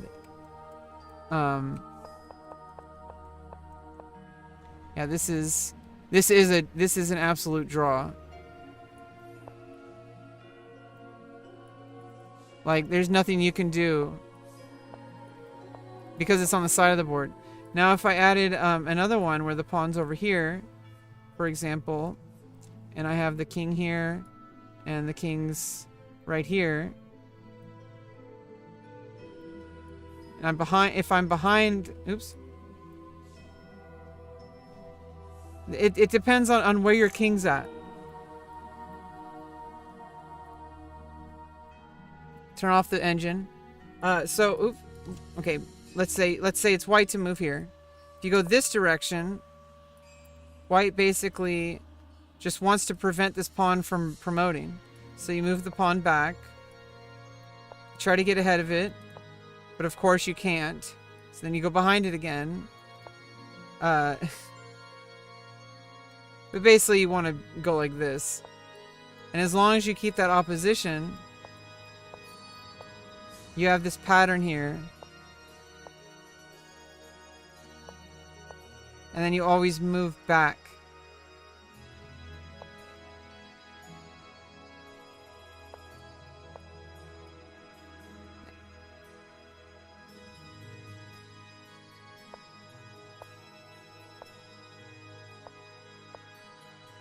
Obviously, if black makes, and this is a draw, obviously if black makes a mistake here and goes this way, well then I get to the 7th rank, and there's no way to stop me from promoting. So as long as you don't make a mistake, you're going to win. In this case. But as long as you don't make a mistake, you're going to draw. If your opponent makes a mistake, you can then, like if you went, for example, if you went this way, and then instead, like went back, went the other way, you allow this kind of opposition, diagonal opposition. If you go straight back, as long as you maintain opposition, it's going to be a draw. Now if you do this way and get diagonal opposition, then I get to advance my king in front of the pawn as if it's defending it. And now if you go this way, this is like a Zugzwang. If you go this way, I go this way. If you go this way, I go this way. I don't think that's Zugzwang. Is it? No, yeah, no matter which move you make, it's losing. That's a Zugzwang. So if you go this way, I go this way. If you go this way, I go this way. Because you're trying to make sure that you can have those squares protected for the pawn to get to the end. And so that's basically, knowing this helps you with your pawn endgames, but it knows, thinking about how you need to be able to execute the win. So then everything that you do before then will be a lot clearer. Because you start out with this kind of situation. You know, but like, what are you going to do? You know, like, oh yeah, I'll just move these pieces. Like, you know, you're not really doing anything. You're just kind of moving pawns for like no reason. But if you're like, okay, well, like, maybe I want to make sure that like, okay, so like, you're seeing what your opponent does. Like, okay, I want to maintain control. I'm going to attack this pawn. Okay, well, I'm going to defend the pawn. Okay, well, I want to maintain some control here. You know, well, I also want to maintain some control here. Okay, well, I'm going to protect my king. Or I want to get another knight out. And you're like, okay, well, let's go. You know, now everything is like defended. Everything has like, you know, there's ideas behind them. You're basically like, It's a game of tug of war. And then maybe like you protect your king. And there's different ways to get there. For example, like you might do it this way, but it's a similar idea. You also get the knights out. Maybe you get another knight out. Maybe you get another knight out. I mean, it's useful stuff. You don't need to worry about like, oh yeah, this is the Sicilian old, you know, like, what is this, the old Sicilian Budapest variation. Like, you don't need to know that shit. All you need to know is you need to control these central squares. Because here's another concept. If I make a new chapter with an empty board here, with just a bishop, for example, this bishop is covering a lot more squares than if a bishop was like over here, for example, where it'd be covering much less squares. So right here you have 1, 2, 3, 4, 5, 6, 7 squares being covered. This one has 1, 2, 3, 4, 5, 6, 7, 8, 9, 10, 11, 12, 13 squares covered. Your bishop can move around a lot more and be much more active. So that's generally why you want to control the center. So if you like, what moves are going to control the center? If nothing else, if you just play knight f3 every single turn, every single first game is white, you're already controlling 2 squares. Your opponent might do something about that, right? Obviously, this would just be losing a pawn. If your opponent just kind of plays over here, well, now what if you want to attack that pawn? Well, it's defended by a queen, so you probably can't take it. But it does, like, you know, if you advance, well, now you lose a knight. So, you know, that's probably now you can key yourself into, okay, so I want to move this knight towards the center, but I can see that it's actually really not too great because I'd have to move the knight like somewhere else, and then you can just keep chasing the knight around, and I'm basically just moving the knight over and over, and I'm eventually going to lose it. And not only that, but now the bishop is like, look, you see, like, there's all these like kind of things that you want to think about. You're not really thinking about like, oh, I need to play the Budapest Insane Clown Posse variation. Like, you don't need to think like that. You don't need to think like that at all. That's something for somebody who's already seasoned, who already knows all these patterns, who's already tested the waters for like thousands and thousands of games, and I'm talking like 10,000 plus games. You don't need to know all those names. All you need to know is I need to make sure that my pieces are controlling squares, especially towards the center and the surrounding squares of the center. So these 4 squares and these 1, 2, 3, 4, 5, 6, 7, 8, 9, 10, 11, 12 squares. So a total of 16 squares in the central area are going to be the most important ones for you to control and to occupy. You can also control them from the flanks, like if you get a bishop out here, right? These are called flank positions. Like, for example, if I move here and move the bishop out, now you are controlling the central squares from behind enemy line, well, from behind the castle lines, right? Like those are from the flank. And this is called a long diagonal, in case you're wondering, because it's the longest diagonal in the game. It has 1, 2, 3, 4, 5, 6, 7, 8 squares. You know, 1, 2, 3, 4, 5, 6, 7, 8 squares. It's like sniping. Exactly, like you're sniping. Your bishop's a sniper. In those kind of situations. But honestly, if all you did was either move this pawn here, move this knight here, move this pawn here, or move this pawn here. You could even just move this knight. In fact, this is going to freak a lot of people out because most people do not play this move first. In fact, what is this called? This is called the Vienna game, right? The Van Geet opening. Honestly, usually people will play it right after. This will be called the Vienna game. You can also kind of transpose things. It's a little advanced. But if I play the bishop's opening, for example, and then you play the Berlin defense. This is where all the names come in, right? Then you can transpose into a Vienna. You don't have to transpose into the Russian game or the Petrov. Because usually what you do is you do something like this, right? Where the idea is that you're both creating counterplay. But then you can defend it with the queen for... oh, no, so that would be... You usually want to do something about that. Right? So, if I took here, take here. And I'm threatening, like, to win, like a rook. Because if black did something like this, ignoring the threat, and this is a key concept. Look at what your opponent's threatening. Deal with the threat unless you do, and find out if you can ignore it or not. Basically, if you see a threat, try to find a way to ignore it, and only deal with it if you can't ignore it. Because if you can do something else that is like going to give you a bigger advantage, that is going to make the game better for you in the long term, if you can calculate that accurately, if it's easier, just play the move that deals with the threat. Because otherwise, now I'm attacking the queen. The queen can move, but then I win a rook.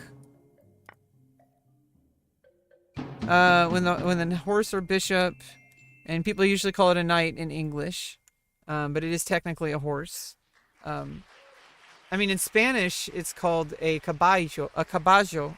Depending on which regional dialect you have, it's called caballo or caballo. Depending on what region you're from, it's called a caballo or a caballo, which is a horse, right?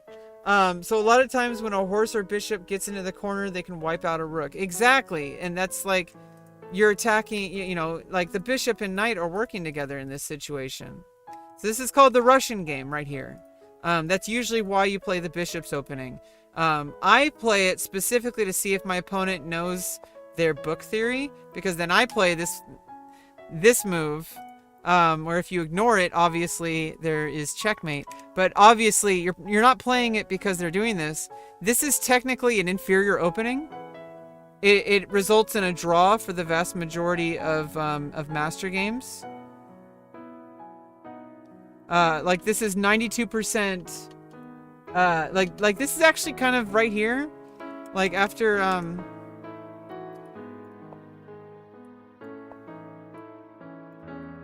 playing the wayward queen attack, it actually has a pretty it's mostly draws and losses for black in master games. There's been 9,296 master games played in this position. You say horsey.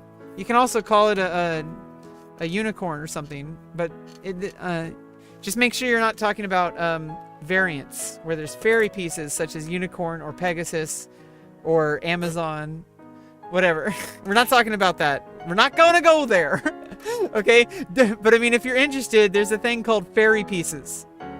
Because there's like variants that kind of challenge your way of thinking a little bit more. But don't worry about that. We're talking about standard chess here. This has actually been played 9,000 times by master players. So do not laugh at somebody who plays the wayward queen attack. And I'm going to take this to my grave. This is a very unpopular opinion in the chess world. But 9 times out of 10, your opponent does not know how to deal with this move properly. Most people, obviously, if you make a blunder, you're just going to checkmate. Most people play this move, which is fine. It allows you to develop. But there is a very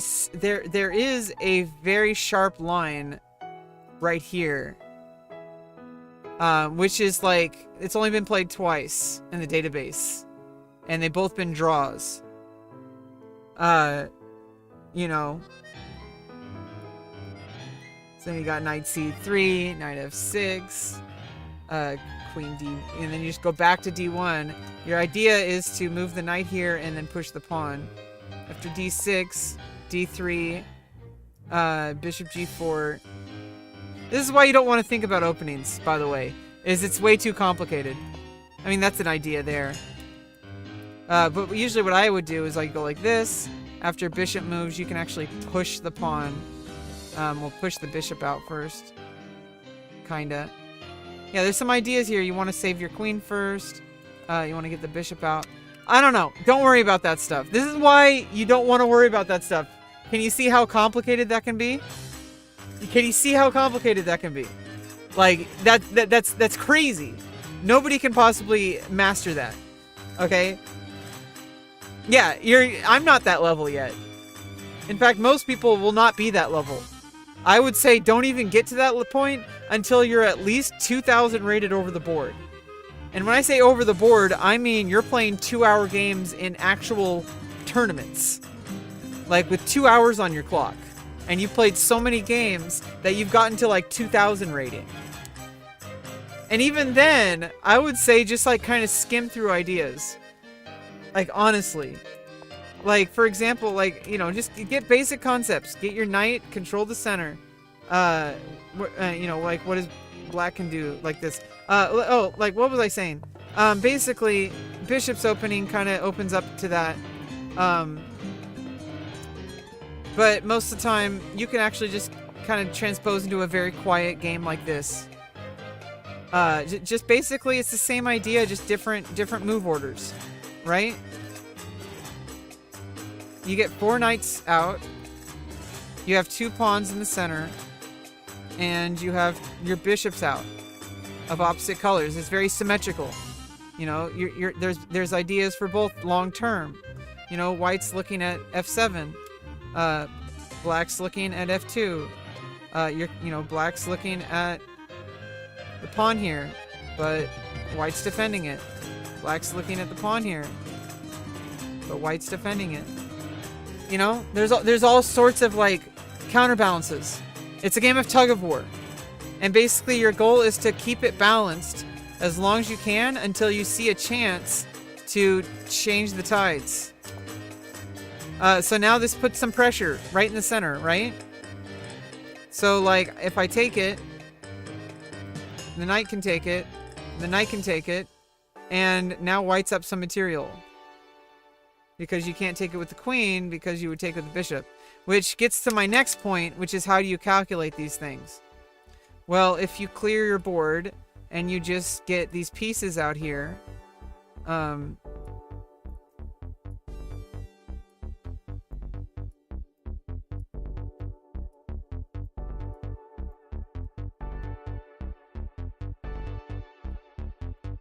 okay. Your queen's worth 9 pawns. That's how powerful the queen is. It's worth this many foot soldiers. Okay, the queen is the commander of your army. She leads your forces into battle. She's out there chopping off heads, leading people like across giant fields and controlling supply lines with the rooks. Okay? King's at home taking care of all the political nonsense. Okay? Queen takes care of business. Queen's worth 9 pawns. Okay? And like I said, the supply lines are controlled by the rook. And the rook is worth 5 pawns. 1, 2, 3, 4, 5. It's worth 5 soldiers. Okay? You want to know this. You want to know this. And this visualization helps. Okay? Every time, I want you to get through your head that looking at things in patterns and repetition, but also in different ways. Because you can look at a concept this way as like a circle. In fact, I'm gonna show you full screen. You could look at it from this point of view as a circle.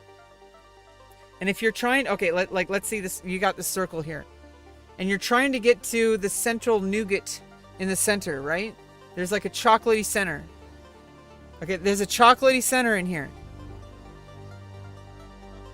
Okay, and you're gonna try to break through that egg to get that chocolatey center.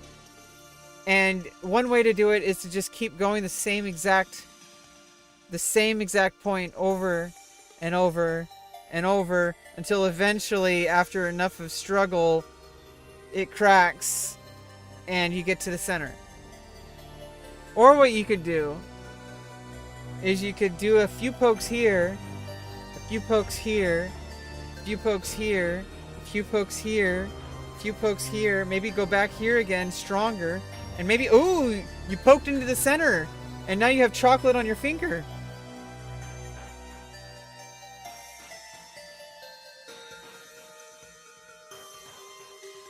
Huh.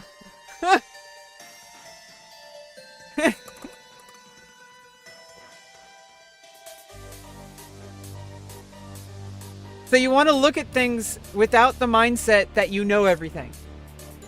Because you don't. And even a concept as simple as piece value can always be imagined differently. So you might think of it as a rook being worth 5 pawns. In fact, that's a very simple way of seeing any kind of piece value. Now you have... Oops.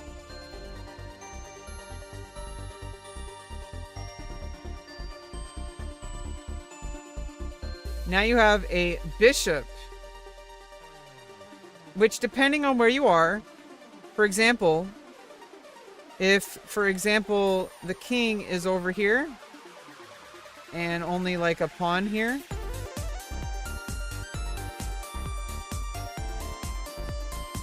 then this bishop is probably worth 3, maybe 4.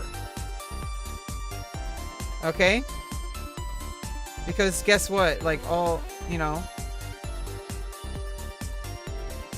if that bishop is on, and assume these pawns aren't here. These are invisible pawns; they don't exist. Yeah, the ladder mate is a really easy and effective endgame to get. You're not always gonna have 2 rooks. You're not always gonna have a queen. So sometimes you have to be able to win a king and pawn endgame. You can practice those on the learn page. You go into practice. And you can get into just standard piece checkmates. You know, doing the rook checkmate, for example. And that's the ladder mate or the staircase mate. However you want to call it. There's a queen and bishop. This one's a bit harder. But basically it boils down to, you could even just win with the king. You don't even need the bishop. In fact, I'm going to skip the bishop. I'm just going to bring the king in. Basically, you're cutting off the exit squares and you're forcing you're forcing the enemy king to the side of the board. Any one of the sides. It doesn't matter which side. You want to get them to the side of the board. So black's going to keep trying to make it take longer. But all you have to do is move your king forward. And then you isolate it more. And now it's on the back rank. And so all you have to do is make sure to get in opposition, like we talked about. Because now black can't move forward. Those are blocked off by the king now. So now what you do is you just deliver checkmate that way.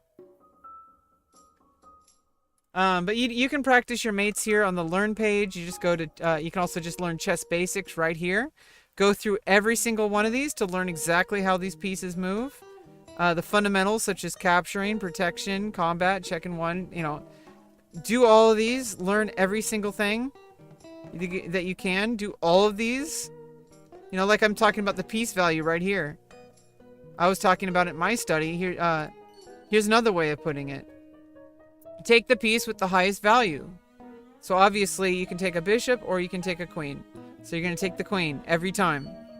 You can take a bishop or a rook. If you take the rook, bishop captures it. Do not exchange. So if I take 5, I'm up 5, but then bishop subtracts 9. So 9 minus 5 I'm at -4. So I gain 5, but I lose 9 if I took the rook. So I'm going to gain 3 instead. Now, take the piece of the highest value. It has to be a legal move. Obviously, I can't take the queen because it's defended by not only the rook, but also the knight. I can't take the pawn. It's defended by the rook. Can't take the rook because it's defended by the queen and the knight. I can't move to these 2 squares because the queen's guarding it. Can't move here because the queen's still attacking that square.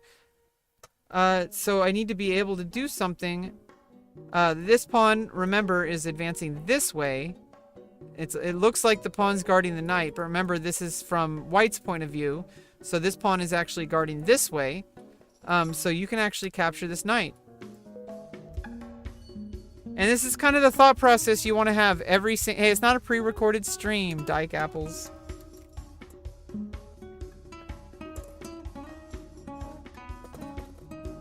And also, I think that's an offensive name or something. So I'm gonna have to,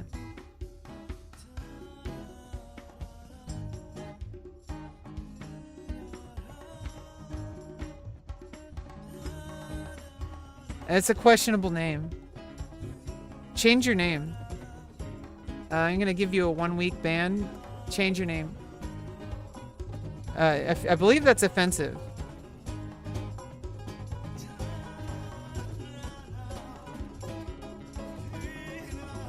Yeah, and you literally just created your account, like, today.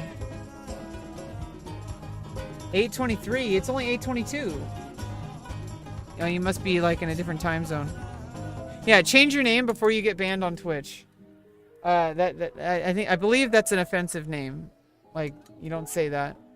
Unless you're... I don't know, some people say that... I don't think it's allowed on Twitch.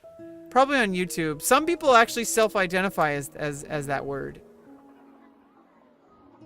But then some people also self-identify as transphobic slurs. And as the F slur. So... it's one of those things. King and queen checkmate.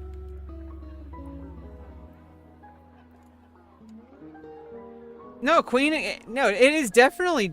It's a definitely achievement. Do not underestimate your victories. I mean, do not downplay your victories. Every victory was earned. Even the quote-unquote easiest ones. And, you know, that's how you improve. But also, you want to go... if you're thinking about actually improving long-term, you want to think about, like, kind of... this is a more advanced concept. Where the piece is... the bishop and knights are kind of worth between 2 and 4. Depending on the position. Because, for example, if this pawn is here and the king's here, and this, and let's, obviously this pawn isn't here, like, all you'd have to do is somehow attack this pawn, or move a piece to entice it, to try to, you know, like what if there was like a queen right here, for example? This bishop's worth way more when you have a queen on the board against like this, and you have control over this long diagonal, because then you'd be threatening checkmate. Okay, that's a really powerful bishop. But if there was like a whole bunch of pawns in the way, for example, this bishop would be basically worthless. Yeah, it's obscurely offensive. There's certain things where they're kind of reclaimed by the LGBTQ community, but not everybody agrees with that. I don't like hearing slurs. Some people self-identify as them. However, they are definitely not allowed on Twitch. Twitch is a little bit more kind of PC. Some people on YouTube might identify as those slurs. But honestly, I think it's one of those things where I personally don't like slurs. I don't like slurs that have historically been used to be demeaning towards the LGBTQ community. Especially transphobic slurs, which have been used to dehumanize us and treat us as like sexual deviants. Like the SH slur and the TR slur. Okay, like some trans people will self-identify as those. But I find it very disgustingly offensive. So there is not a consensus among the trans community, in case other people are wondering. But yeah, anyway, like, that's neither here nor there. Basically, what you want to do is you want to go to Puzzles. And you want to go to Puzzle Dashboard. You want to go to Puzzle Themes. And you want to go Motifs. And go to either Forks or Pins. I would actually say start with Forks.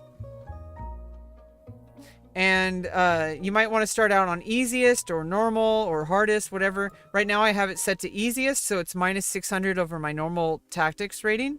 So this is about a 1200 rated puzzle. Now, basically, when you go into the puzzles this way, you know 100% of the time that this is going to involve a fork. And what is a fork, you might ask? Says the cabbage brain. The cabbage brain take, if you will, is a move where the moved piece attacks 2 opponent pieces at once. A move where the moved piece attacks 2 opponent pieces at once. And so that way, you know that it's gonna be a move that attacks 2 pieces. So are there any other moves that do that?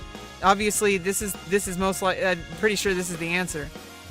You're capturing a knight, but not only that. If you recapture, I also win a bishop because if queen takes, rook takes. Because after all is said and done, after all the smoke clears, I win a piece. In fact, I win a piece. I win 2 pieces just for the price of a pawn.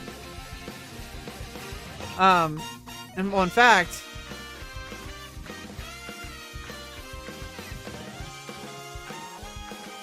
Yeah, I win 2 pieces for the price of a pawn. But are there any... But, like, before you make the move, when you're doing puzzles...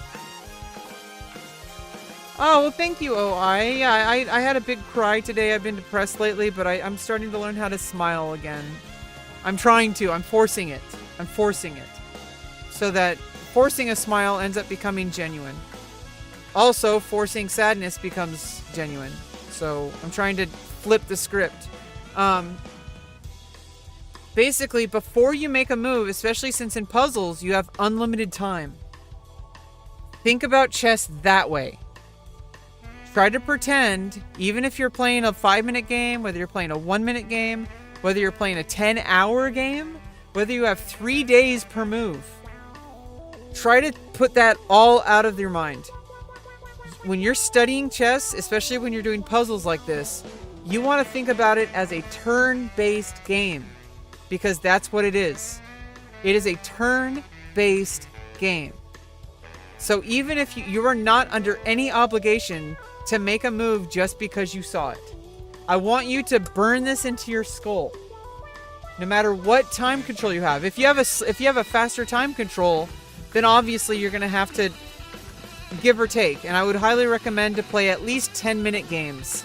Anything faster than that at your level is not really going to do too well. In fact, at my level, it's not going to do too well. However, if you love playing Blitz or Bullet, have at it. But if you want to improve, you want to at least kind of carve out some time where you literally focus on just these specific things, even if it's only for like 10 or 15 minutes. When I say these things, it's as a concept. Don't think that you have to be spending hours and hours and hours studying these things. All you have to do is just think about these things and be aware of them. And even if you don't even try, even if all you do is just be on the lookout for them during your games, you will improve. I guarantee it. It might be a little bit slower if you don't do these like more kind of like puzzles. You want to do puzzles.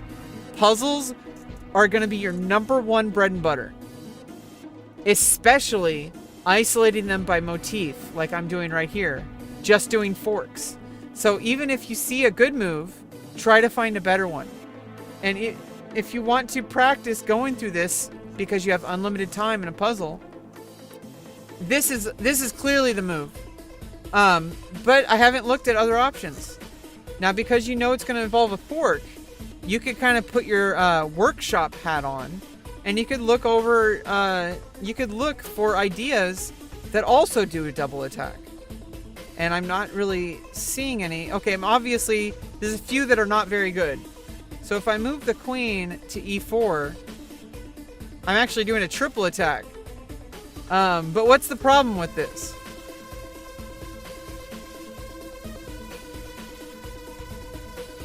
What's the problem with queen e4? OI. Why can I not play queen e4?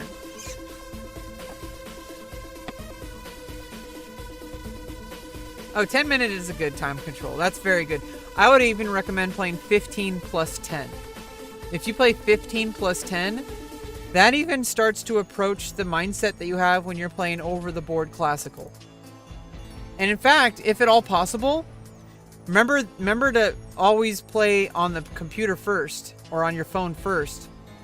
Don't ever touch the pieces or move them around or anything like that.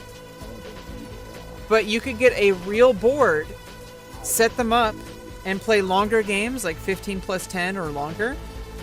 Move the piece on your on the website. Like, so go to Lichess, start a 15 plus 10 game with your board set up, and then move the piece and do click move. Rather than, because obviously you can move on your board, but it doesn't mean anything because you haven't finalized your move on the board.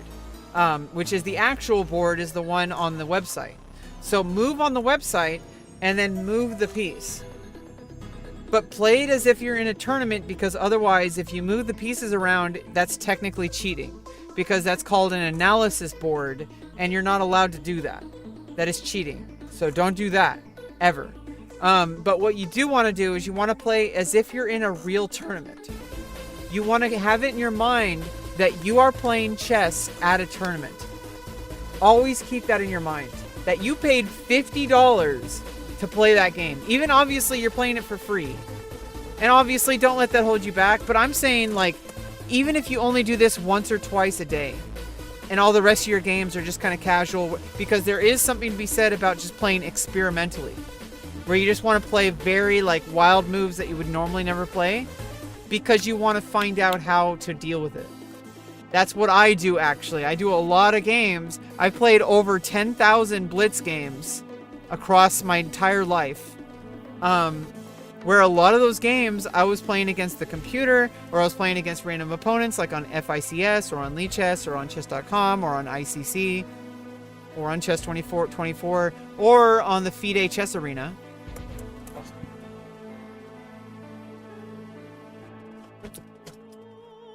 Yeah, so, like, obviously there's you got it. There's a reason why you don't want to make this move. And I know that's very obvious in this situation, but this is the way you want to be thinking.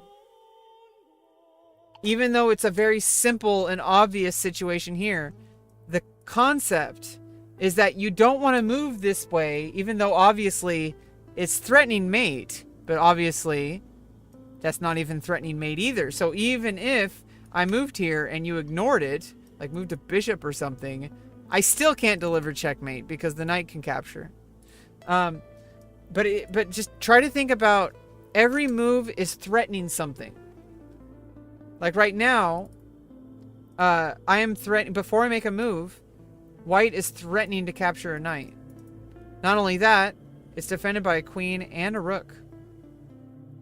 So it's also attacking, it's also threatening to capture a bishop or a knight.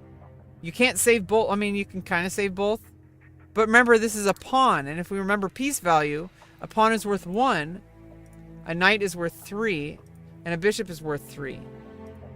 So if you sacrifice 1 point, you can also say, save the bishop that way. You still, you lost a pawn for 6 points. So you gained 5 points here. Other double attacks don't really, I mean, you're already double attacking.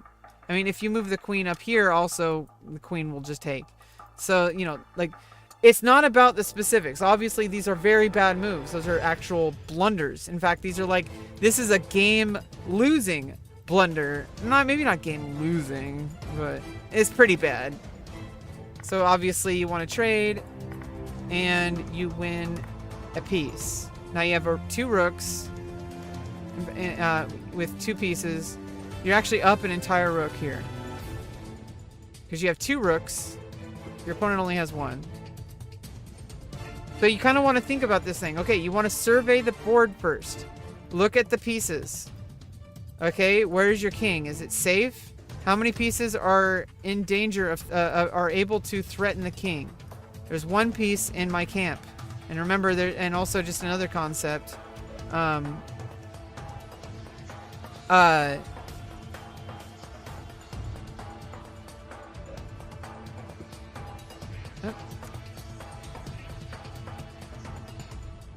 So there's two sides to there's actually technically, you can break your board up into two sides a couple times.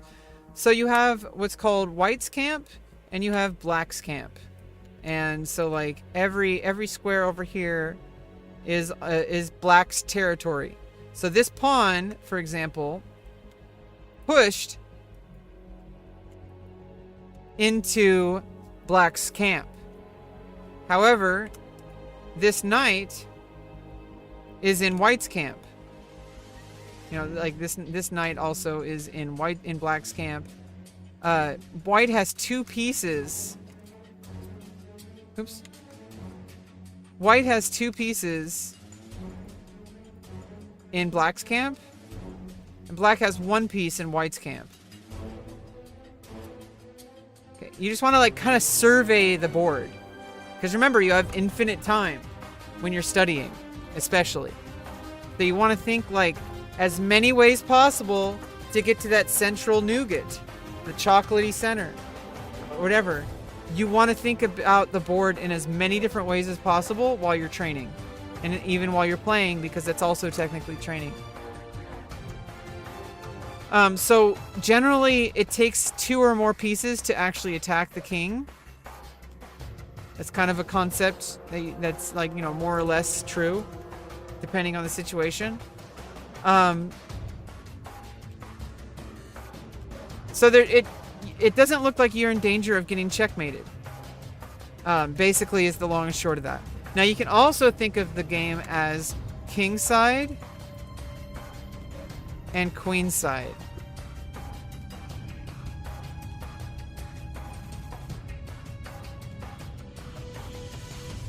Okay? If you split the board in half, there's two different ways of seeing. These are all king side pieces. In fact, in the original notation of chess, you would say pawn to king 4. You would say pawn to king 4. And this would be pawn to king 4, because it's pawn to kings 1, 2, 3, 4. So it's the fourth rank from white's point of view. So pawn to king 4. And then if you flip it around, this is also pawn to king 4 from black's point of view. So if you flip the board, it's pawn to kings 4. But just remember that if you're looking at it from a different direction, this is still the king side. Even though it's on the left side of the board for black, but it's on the right side of the board for white. So it's still a king side. And you can think about the game in terms of you're moving your queen over to the king side, or you're moving the bishop over to the queen side. And where's the bishop attacking? The bishop is attacking the king side, right? So you can kind of generally think about moves that way. You can generally think about ideas this way, is that you're moving the piece into a territory, whether or not it's your camp, whether or not it's your enemy's camp, whether or not it's the king side or the queen side.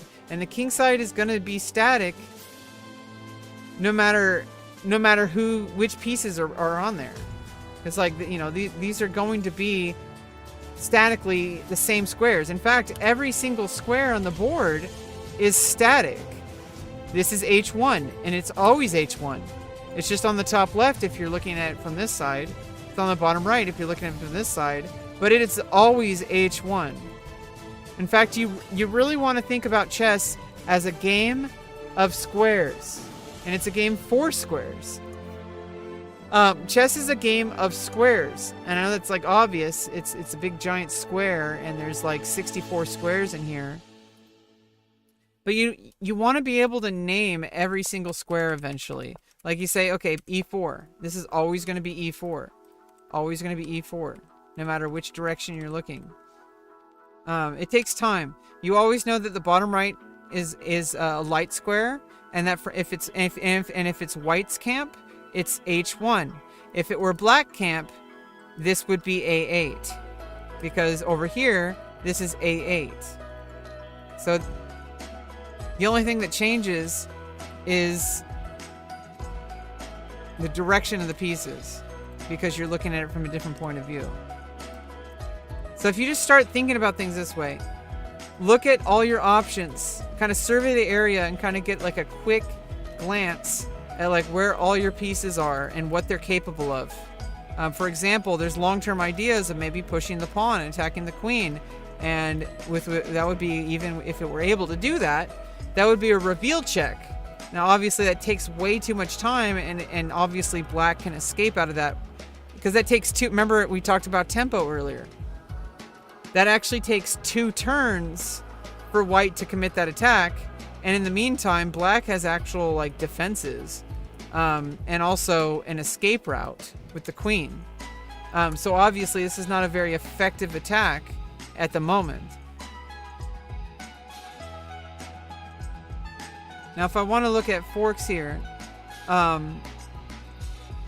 obviously I could trade here and then, see, I'm creating a fork. Check. No, that's not a fork. But that's the way of thinking. Like if you trade queens, I have a check available. Now you usually want to look for forks that way, because if you sacrifice a piece and the king has to take it, or it's very unlikely that the king would not take it, then that could create a potential tactic where you could fork. However, in this situation, there's no fork, because the rook is not on a square that can be attacked by the knight. So then we're gonna look at other ideas. So I have a check right here, right? And it's attacking the king. King can obviously, it's not checkmate, so the king can escape. And also the rook is now attacking the queen. And so the queen would then capture the knight, because look, you're attacking the king and the knight. And you kind of want to look through these things and visualize them before you move them, because in a real game, it's touch move. You can't even draw arrows. This is actually the arrows are really good, because when you're playing over the board, you can use those kind of arrows in your mind. Which is also why when you play rapid games like 15+10 or longer, like classical games like 30 minutes or longer, or even 45-45 if you play in a league, or 90-30 if you play in certain leagues, or in certain very slow chess leagues that are very more over the board oriented, 120 minutes each side with 5-second delay. That's the standard for tournaments. You have 2 hours to figure out your plan, and you want to make every single move count. So try to think about chess as a very long turn-based game. In fact, when you're training, don't even think about a clock. Just think about what are the ideas on the board. When you say time in chess, we're thinking about time in game, about move order, like it's like a Baldur's Gate kind of thing, right?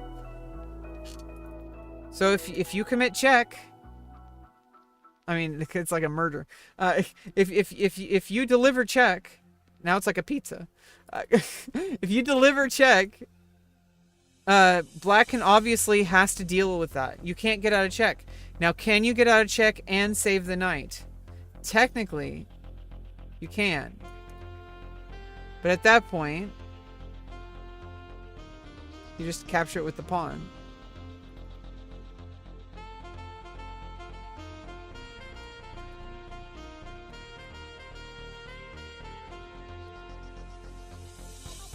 And then you still have a check, and you just wanted another pawn back. Well, that's obviously not the move. Yeah, that I was starting to see, like, yeah, there's a reason why that's not the move, because you have an escape. So this is why I moved. You see, I moved too quickly. If you find a good move, look for a better one. So that's obviously a fork, but it's not very useful, because that's a blunder. When you can actually just save it this way. It's actually not even that much of a blunder. This is still a good attack, because Well, I mean, like you're moving the knight. You know, you can capture it with the knight though. And pawn. Oh no, you just capture it with the pawn. Oh no, you can't capture it with the pawn. Yeah, see, that's actually a really bad move. If I take.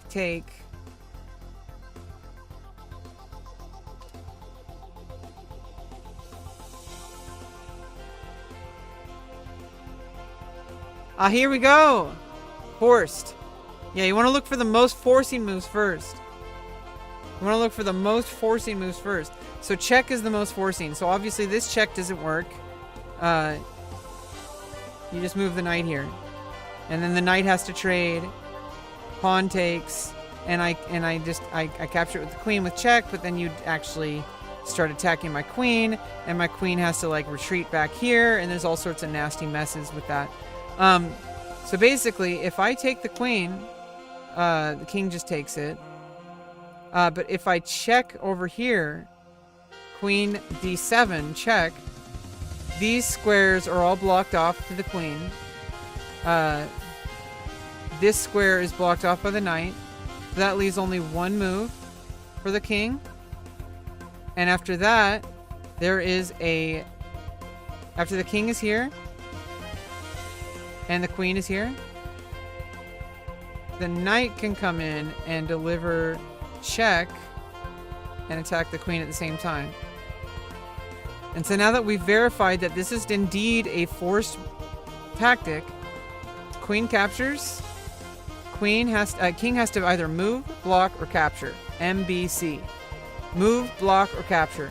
So you can't block with anything. There's nothing that can go to those squares. You can't capture. There's nothing that can capture the queen here. And so you have to move.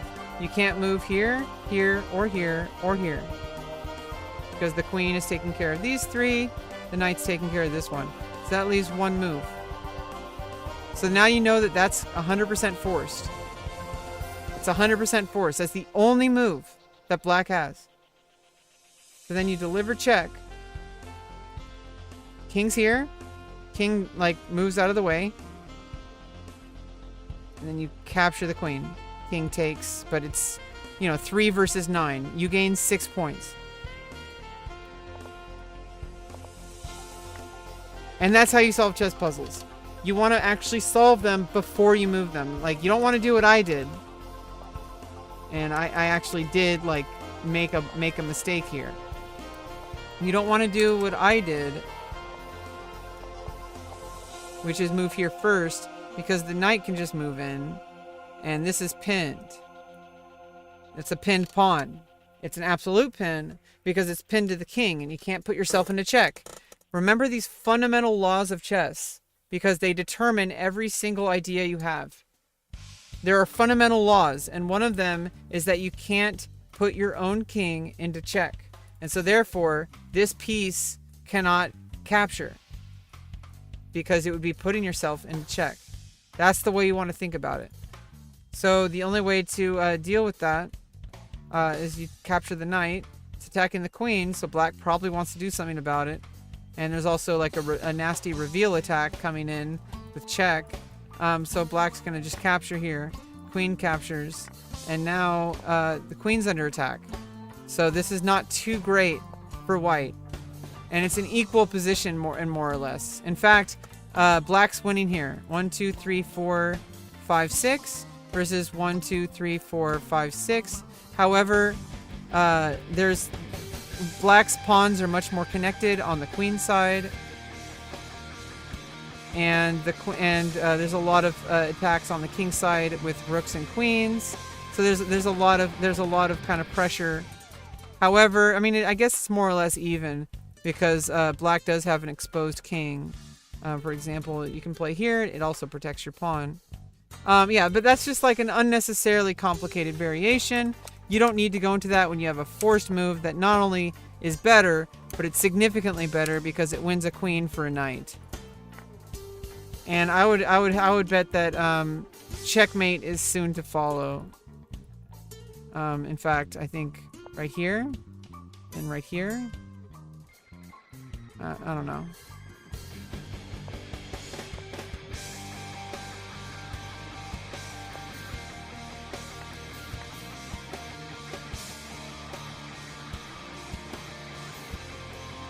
something.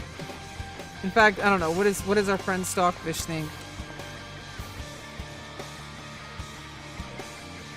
Give it a couple seconds.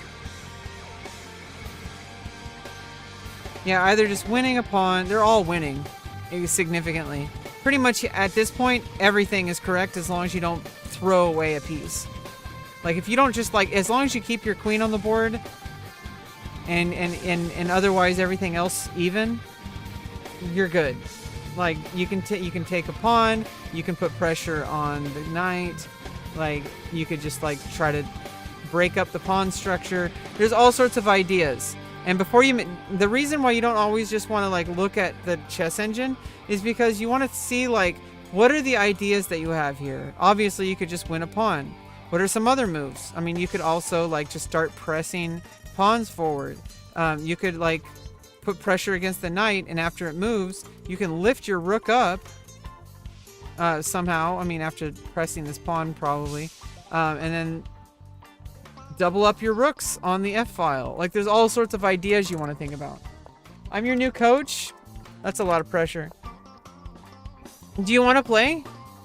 Obviously this stuff is going to take time, but try to put this kind of thought into practice. It's going to be really overwhelming right now, but trust me, if you think about these very small details, just like kind of in the back of your head, especially if you're doing these processes while doing chess puzzles, and especially while you're organizing them by going into puzzles on the top of the screen, go to puzzle dashboard, go into puzzle themes on the left hand side, scroll down to motifs and go to forks.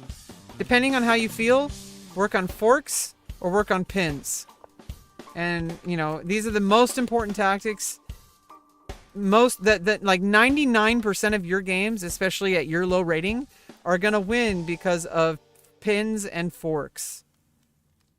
Like 99% of your games. A tactic involving pins where a piece is unable to move. Remember I told you about the pin pawn to the king because of the queen? A tactic involving pins where a piece is unable to move without revealing an attack on a higher value piece. There's a similar concept that's a little bit different called an X-ray. An X-ray attack. It's very similar. An X-ray attack is a piece attacks or defends a square through an enemy piece. So once they move, it's like the opposite of a pin almost. So for example, I'm attacking this pawn through a queen, or am I also attacking this rook through a pawn? So if I check, you could obviously just sacrifice your queen for no reason, which is a blunder. But you take with the king. I mean, okay, the king can take. Okay.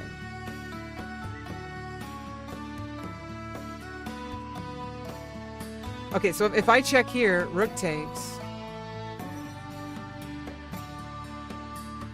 And I'm attacking the square through the queen. So if I take with the rook, check, queen takes, and then the queen can just capture. Because the queen is X-raying that square through the queen. And since obviously if the queen just takes, the queen will capture back. This is a more advanced subject. So I want you to just look at pins and forks. Okay, like these are all going to be pins. So right now you can see that this bishop is, and usually, especially the lower rated ones, and you know, hey Twice Slicer, hello. If you're gonna, hello. What is this, Seinfeld? So if you look through that, there's two types of pins. You have an absolute pin and a relative pin. Don't worry about the names, but basically an absolute pin is that this bishop absolutely cannot move because of the rule that you cannot put your own king into check. So you literally cannot move that piece because it would be putting it into check because of the queen there. So now that you've identified the pin, are there any other pins? No, there's no other pins.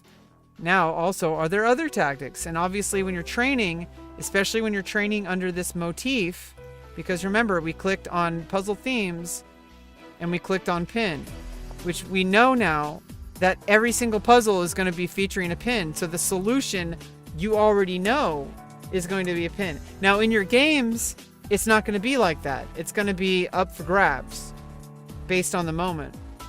But when you're training, you want to isolate these motifs and just train them one puzzle at a time. Don't think about number of puzzles. Think about the current puzzle. And this is also a key concept in chess. Chainsaw Massacre. Did they make like is it a series? Because I know about the movie. They made a series. They've been making these series that are like kind of like, I don't think they're glorifying like serial killers. They're basically, I think it's like a public service announcement. They're showcasing exactly how these things happen, which for the vast majority of American history especially, people just kind of assume that people are just good people. But you can't do that because there are very bad people out there. And people assume the best in people when there's people who are going to manipulate you and do really bad things, like murder you.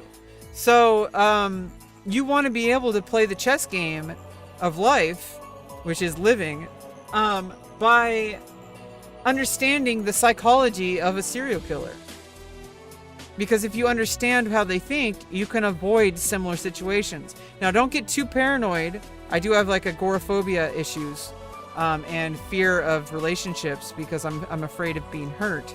That is a different issue where you get too protective of yourself. So there is a way to utilize this pin. Somehow. This bishop cannot move, so can I like move a piece here? Obviously the knight just takes. Can I move a piece here? This is, you want to look at what's called check C.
All right, sorry about that. I had an important phone call.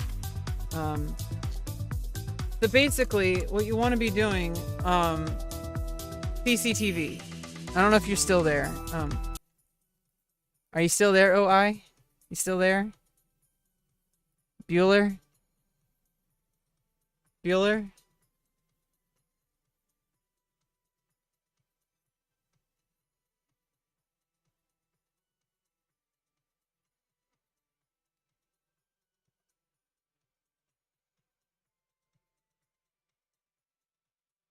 Oh, it's a game. A DBD-like game? What's a DBD? Oh, Dead by Daylight. Okay, I don't like Dead by Daylight. I think it's really weird. Um, but yeah, basically what you want to do is CCTV. Checks, captures, threats before variations. And variations are like, whether you want to do just like long-term ideas, like kind of like quieter moves, not really making a threat or anything. So you want to do checks first because they are the easiest to calculate. So you can always look at a check because you're going to know that your opponent has to respond. The bishop can't capture, so you move out a check. Now, what am I going to do after this? That's the question. I don't know if this is a useful move.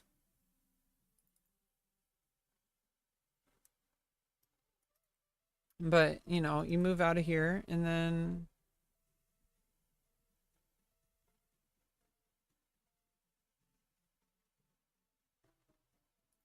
Oh, I know what to do. The queen is guarding this pawn. So I can deliver check here, but then the queen would just capture. So if I want to look at a check right here, queen takes. This actually isn't a pin, this is a fork. See, sometimes they get pins and forks are gonna like show up all the time. So even though this is categorized under pin, this is technically a fork tactic because you're gonna fork the king and rook. but then the queen takes. So never mind. That's not the idea. I was for some reason thinking there was a rook here. If there was a rook behind here, I'm really tired. I think I might have to just go into playing some games on a tournament and then call it a night. Because I've been explaining these concepts for a while and I'm kind of getting mind numb. So I'm gonna check here. King moves. Oh, and then I have. Oh yeah, because it's pinned, you can't capture with the bishop, so you have to move the king. And then there's a check because remember. Your ideas you want to look at before anything else are going to be checks. If there are no good checks, then look at captures. If there's no good captures, then look at threats. If there's no good threats, then look at variations of like, quiet moves and stuff. So after the knight takes, check, king moves because the bishop is pinned because of the queen on e6. Cannot move, so the king has to go to f1. Then you play queen h3, check, and it's mate because the knight is guarding g1. So we're going to check that again before we play it. Check. After knight takes f3, check. King has only one square to move to. You cannot to move to. For blocking, you literally cannot block a knight. For capturing, you cannot capture the bishop with the bishop because of the queen pinning it to the king. Because that would be an illegal move. So the only legal move is to move the king to f1. Then after queen h3 check, it is checkmate because all the squares are guarded by the queen. G2 is guarded by the queen. You can't. The bishop is blocking the escape square there on e2, and the knight is covering g1. So again, check, move, check, mate.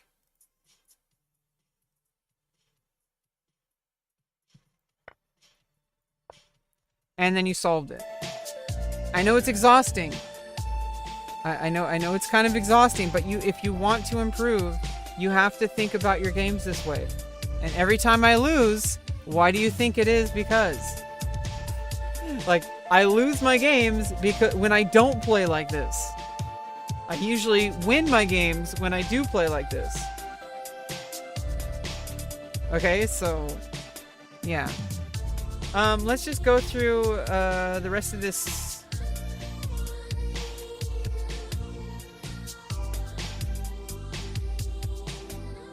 Let me do this 1+1.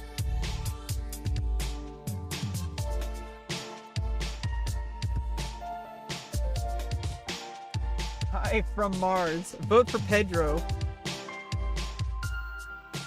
Hello, humans. Elon?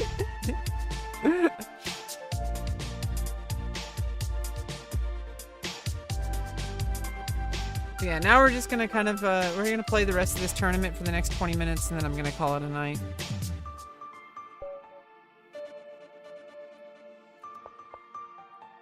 Taking the center. Okay. Defending. Push.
Oops.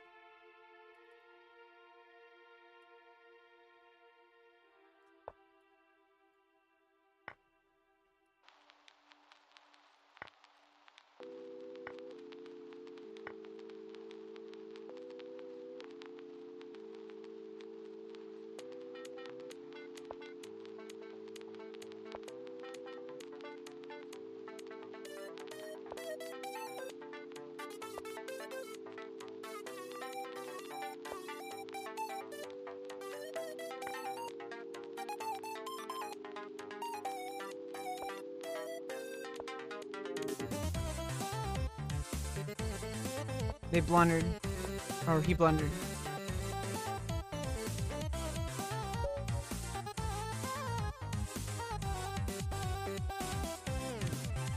I was losing.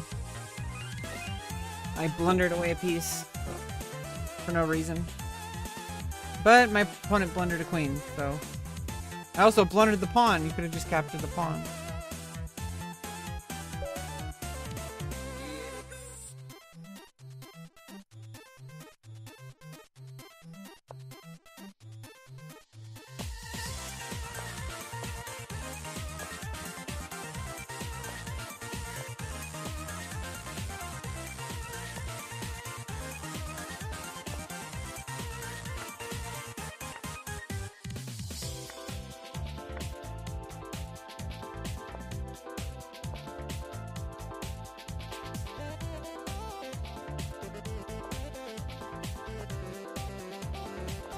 Let's just jam out for a bit.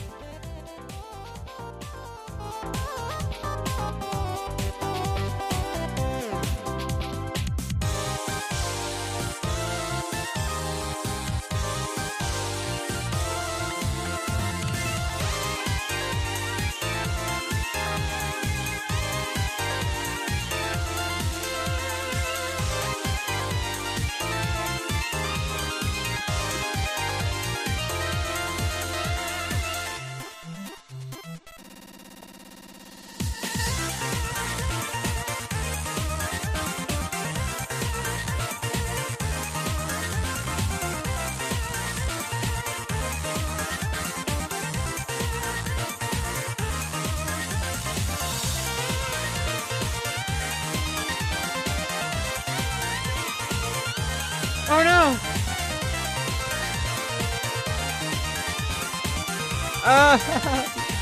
He didn't see it.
Uh, we don't have to wait till after the tournament. We can play right now, Pokey. How you doing?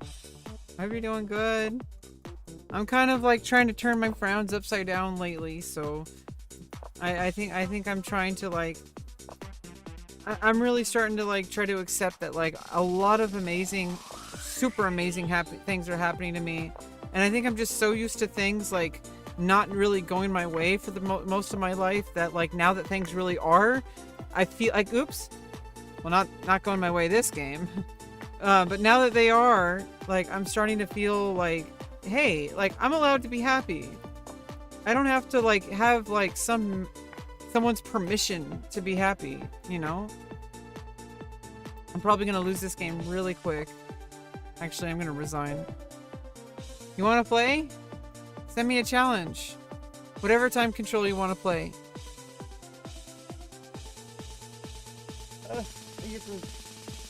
Oh, my armpits stink. That smells like chess.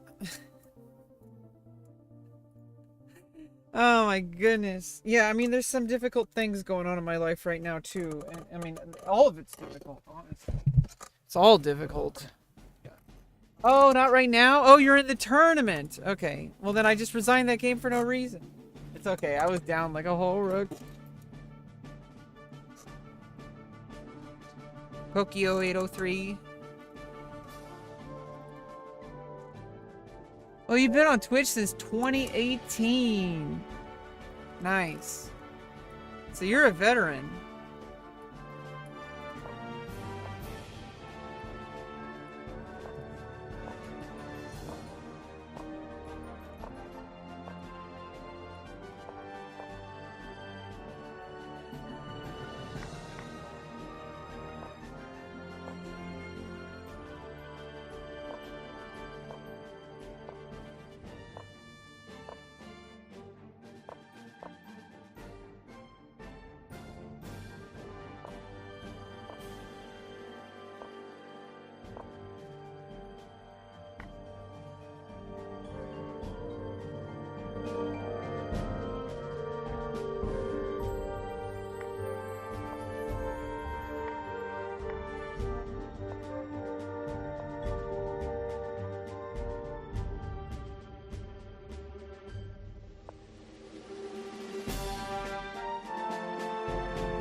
Oh no. Oh no. Oh no. Oh well.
Oh my goodness. Yeah. I didn't do so great. I only got 6 games in though. You want to play now, Pokey? Pokey Dokie? Roki? Artichoke? Not to be confused with Pokimane. Okay, like send me a challenge. I'm like a little bit scatterbrained too. I just had like a whole bunch of important conversations today. And Manja Head, is that you?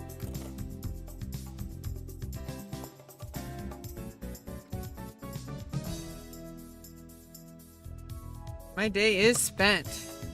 My day is spent.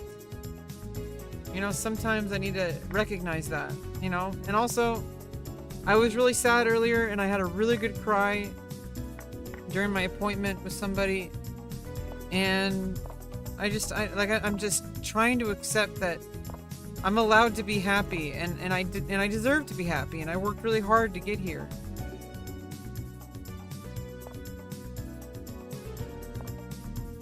And I'm having to, I'm having to deal with some really uncomfortable stuff too. There's stuff outside of the stuff that I'm working on right now that is bringing back a lot of the past, and I'm trying to get to the bottom of this though, and it's going to be difficult.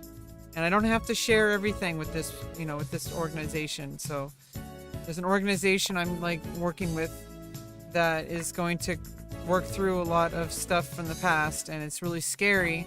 Although I don't have to share anything that I don't want to, and it's not like I'm in jail or anything. It's like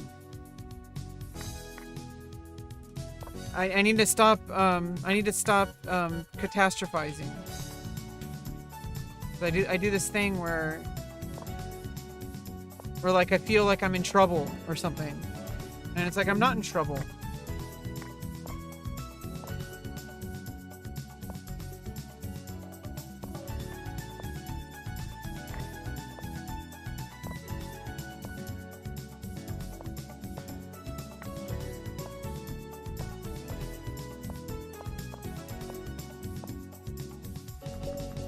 Ah!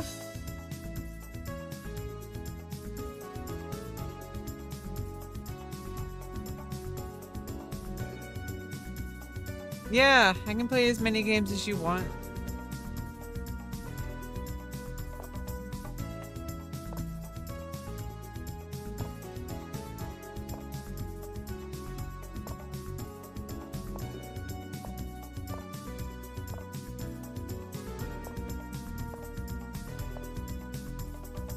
I wasted tempo there for no reason.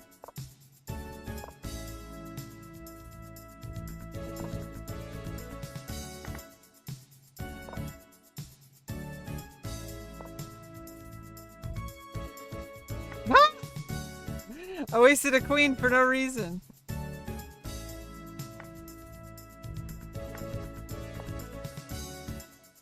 I did it for content.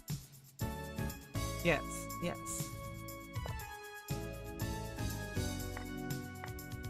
They'll believe that one.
Yeah, I'm okay. I'm actually, if you go back in today's live, I'm actually like feeling like a little bit more, I'm like feeling a bit more positive right now. I'm just, I'm trying to accept that I'm happy and I deserve to be happy. Because amazing things are happening in my life. Beautiful things. And I need to stop being so selfish and actually accept that that I deserve to be happy.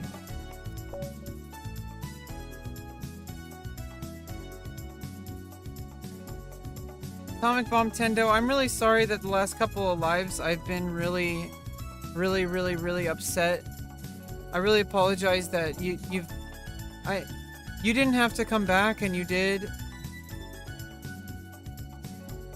I mean, you've been here since August, the beginning of August. You're kind of in here in like a more depressed period. Yeah, it's a really bad opening. C4? What's wrong with C4?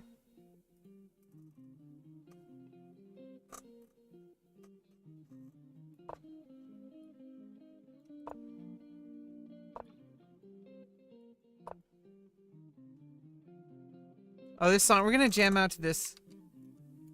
This song is badass.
What's up, Sacco?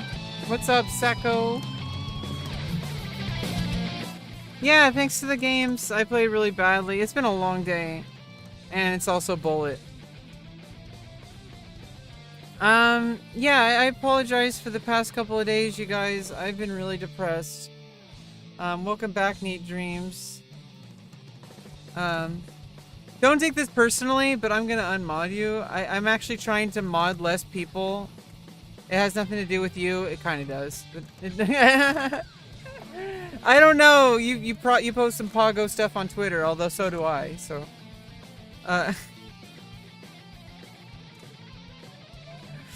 I've unmodded a couple people. It's not about you. Trust me. It's just I want to unmod. I don't want to just mod everybody. I need to be a little bit more picky and choosy. Same with you, Sacco. I need to have less moder. Why is everybody a moderator? Like that? It's like not. It's kind of weird. Like, yeah, I never really. I feel like I was treating mod like it was VIP, but also I shouldn't. It takes away the importance of it. Like, if I give everyone moderator, then nobody's a moderator. Yeah, if all my viewers were mods.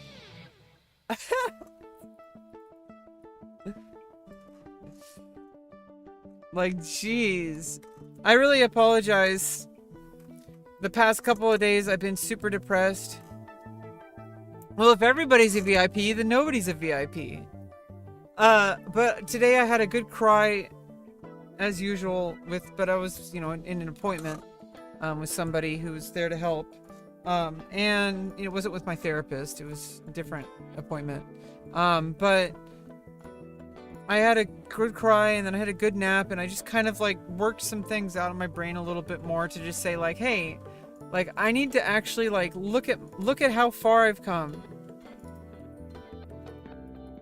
Even just my transition alone. Like how far I've come. Like even just like getting these surgeries that I've gotten, and the surgery that's incoming, my very important bottom surgery, the one that's like life-saving, because I'm living in absolute like struggle and pain every single day, and I shouldn't have to live that way. I should be able to be happy, and it's finally happening. It's been 1 week since, no, it's been 10 years ago was 2013. That's when I fully closeted back in. Around that time. I had completely given up on ever getting my surgery. But I knew that I needed it back in 2006 or so. I actually like knew that I needed it. Like full stop. I was like, I need a vagina. Like I knew that from the beginning. And I gave up on myself because I thought I would never be able to afford it. I thought it would never happen. I thought society would never accept trans people. And as we're finding out today, they still don't necessarily accept us. But it's a better place today, and insurance pays for stuff. And I am having, like, the most important surgery in my life that I thought was never going to happen. And I feel a little fake. I know that this smile is not fake. But it feels like I have to force it because I'm used to bad things. I'm used to feeling badly about things. I'm used to getting disappointed in my life. But good things have been happening. I should not be. It's delusional that I'm feeling disappointed. It's like delusional in the sense that good things are happening. I should not be feeling the way I feel when it's negative. I should not be feeling that way. Good things are happening. So that is delusional. I'm 35. So that was what I knew back when I was like 17, 18. It's been a very long time. And these past 4 years have been a struggle because now that, because I uncloseted and I actually decided to finally move forward with it. And that comes with it bringing back all the negative emotions of like, oh my God, this needs to happen. This needs to, like, because I had buried those away. And it created additional problems that I'm really glad I didn't let get worse. There were some really bad things going on in my life. Really bad things about me that I did not want to see happen. And that's why I, instead of letting myself spiral downward into a destructive life, instead of that, I sought help. And I finally was able to ask for help to actually try to move forward with this, because I thought it was too difficult to do, and so I gave up. But now I'm at the difficult part and I'm almost at the finish line. There's some other difficult things going on simultaneously, and I'm working on those, and those are really bringing me down too. But even that is being dealt with in a very good way now. I haven't just been transitioning with gender related stuff. Like, I have also been transitioning with mental health and with therapy and all that kind of stuff. It costs a lot of money, but my state pays for it. See, there had to be a bunch of stuff lined up in order for this to happen. Unfortunately, I wish I was strong enough to try to pursue it back then, but I would have had to save up like at least $10,000 to pay for it. And that's just the bottom surgery. I already had facial surgery. That would have cost me probably like $80,000. Like, I had $80,000 worth of work done on my face, I think. I'm pretty sure. Maybe it's less. Maybe it was more like $20,000 to $30,000. I have no idea how much that actually cost. I'm afraid to ask. Like, it blows my mind how much amazing support I'm getting now. That I got like facial feminization, and I'm getting my bottom surgery, and I already had orchiectomy, so I don't have to worry ever again about having kids. You should still use birth control, but I don't know. Like, I'm trying to smile again. Like, in fact, after my facial surgery, this smile started happening, where it's like actually like a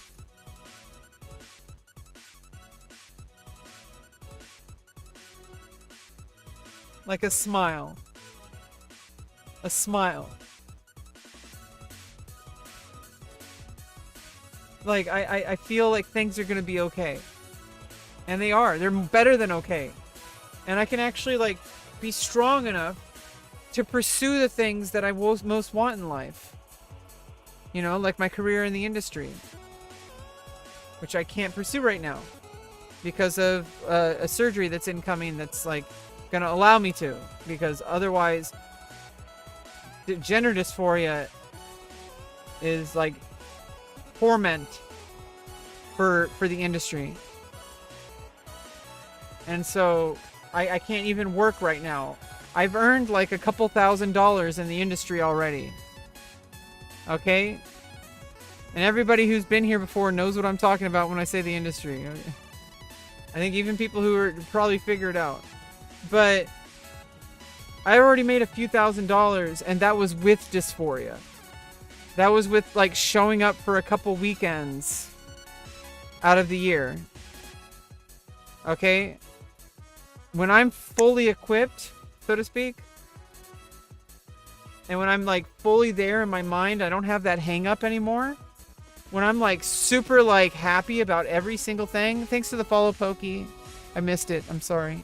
That was 18 minutes ago. When I'm fully equipped, so to speak, it's not even about, like, the actual, like, you know, it's not about other people. Obviously, in fact, I'm gonna lose a lot of viewers because of it. I'm gonna lose a lot of fans, but I'm gonna gain a lot more fans. And it's not, it has nothing to do with that. Okay, it's all internal. And I'll finally be able to move that last piece of the puzzle, because that one will have been removed. Well, nipped and tucked.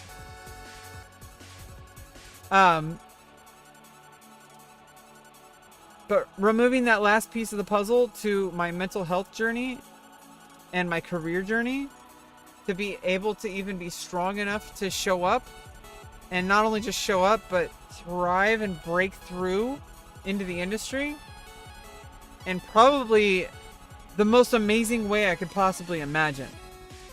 I have no idea how capable I am and how much I can actually achieve in this life until I actually go give it a try. And I'm gonna be able to. Like, it's taken me my whole life. But I think I'm finally gonna get to fulfill my career goals, my relationship goals, my social goals. I'm gonna like finally be strong enough to start pursuing them. And there's some uphill battles too, because yeah, I'm transgender. And there's a lot of baggage that comes with that. And I didn't realize the full extent of it until I started transitioning. But you know what? Like, the people out there that hate trans people, they want me to feel like I need to give up. They want me to feel like I can't exist because of what will happen to you, because no one's gonna like you, everyone's gonna think you're gross, you're never gonna be popular. That doesn't matter, because you know the only thing that matters is me, my community, and my talent, and that will overcome any deficit, because we're gonna go so far above that's gonna become irrelevant. Like, you know, maybe like it'll be a hang up like right here trying to break through, but then we're just gonna skyrocket to the point where it doesn't matter. None of that's gonna matter ever again, because I would have achieved something that's far greater than my gender, far greater than my you know, my autism issues. We're pushing it so far up that like we don't even see the bar anymore. The bar, we've risen above the bar. We've raised the bar for myself so much that original bar doesn't matter anymore. It's basically how things are going to be going over the next couple of years. And I'm good. I'm just getting started. I know people think 35 is done. It's just getting started, baby. 35, that's my prime. Okay? And there's women in the industry who started at 68. Okay? And I'm just getting started. I'm taking care of my body. I'm super healthy, strong. You know? Super strong. Gotta eat clean and train dirty. Okay? And I got like, I know that like you shouldn't have to be like skinny or whatever to be successful, but like starting, you know, obviously there's always a little pooch because of estrogen. But I think it's attractive, honestly. I got some strong core muscles. Okay? And I'm like maintaining a really healthy diet and a healthy lifestyle. And you know, there's a couple things that are kind of out of my control, but I'm working on it, you know?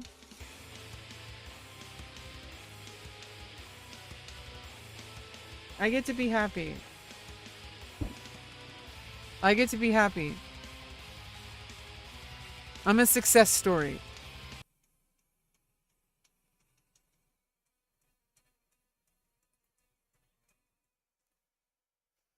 My name's Rebecca, and I'm a success story.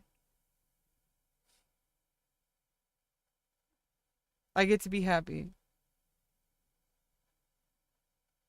I get to be happy.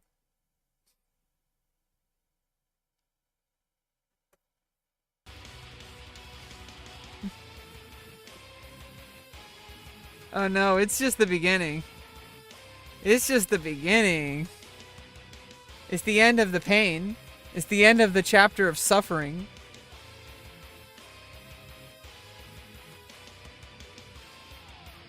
But it's the end of the documentary, I guess. The final chapter is the surgery, and then and then the career, the career prospects from being able to actually pursue it, because I could pursue it. I could technically pursue a career now, but it's not going to happen this soon before surgery. But also, even if for some reason I did, if I did have like enough time to actually pursue my career now, I can't, because I can't even show up because of the problem that the surgery is resolving. An intro for Disney Channel.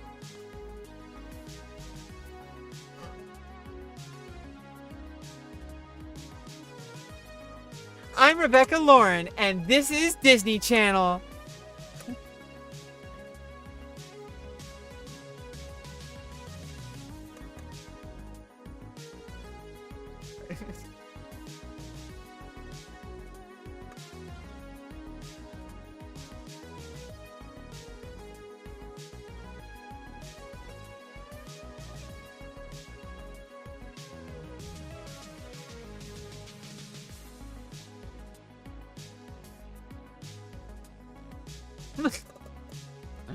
Okay, I'm tired.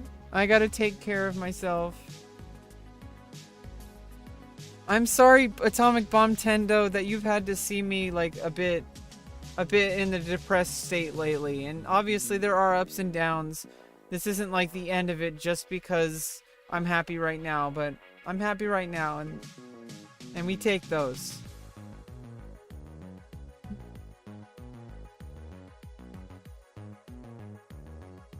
Bye-bye.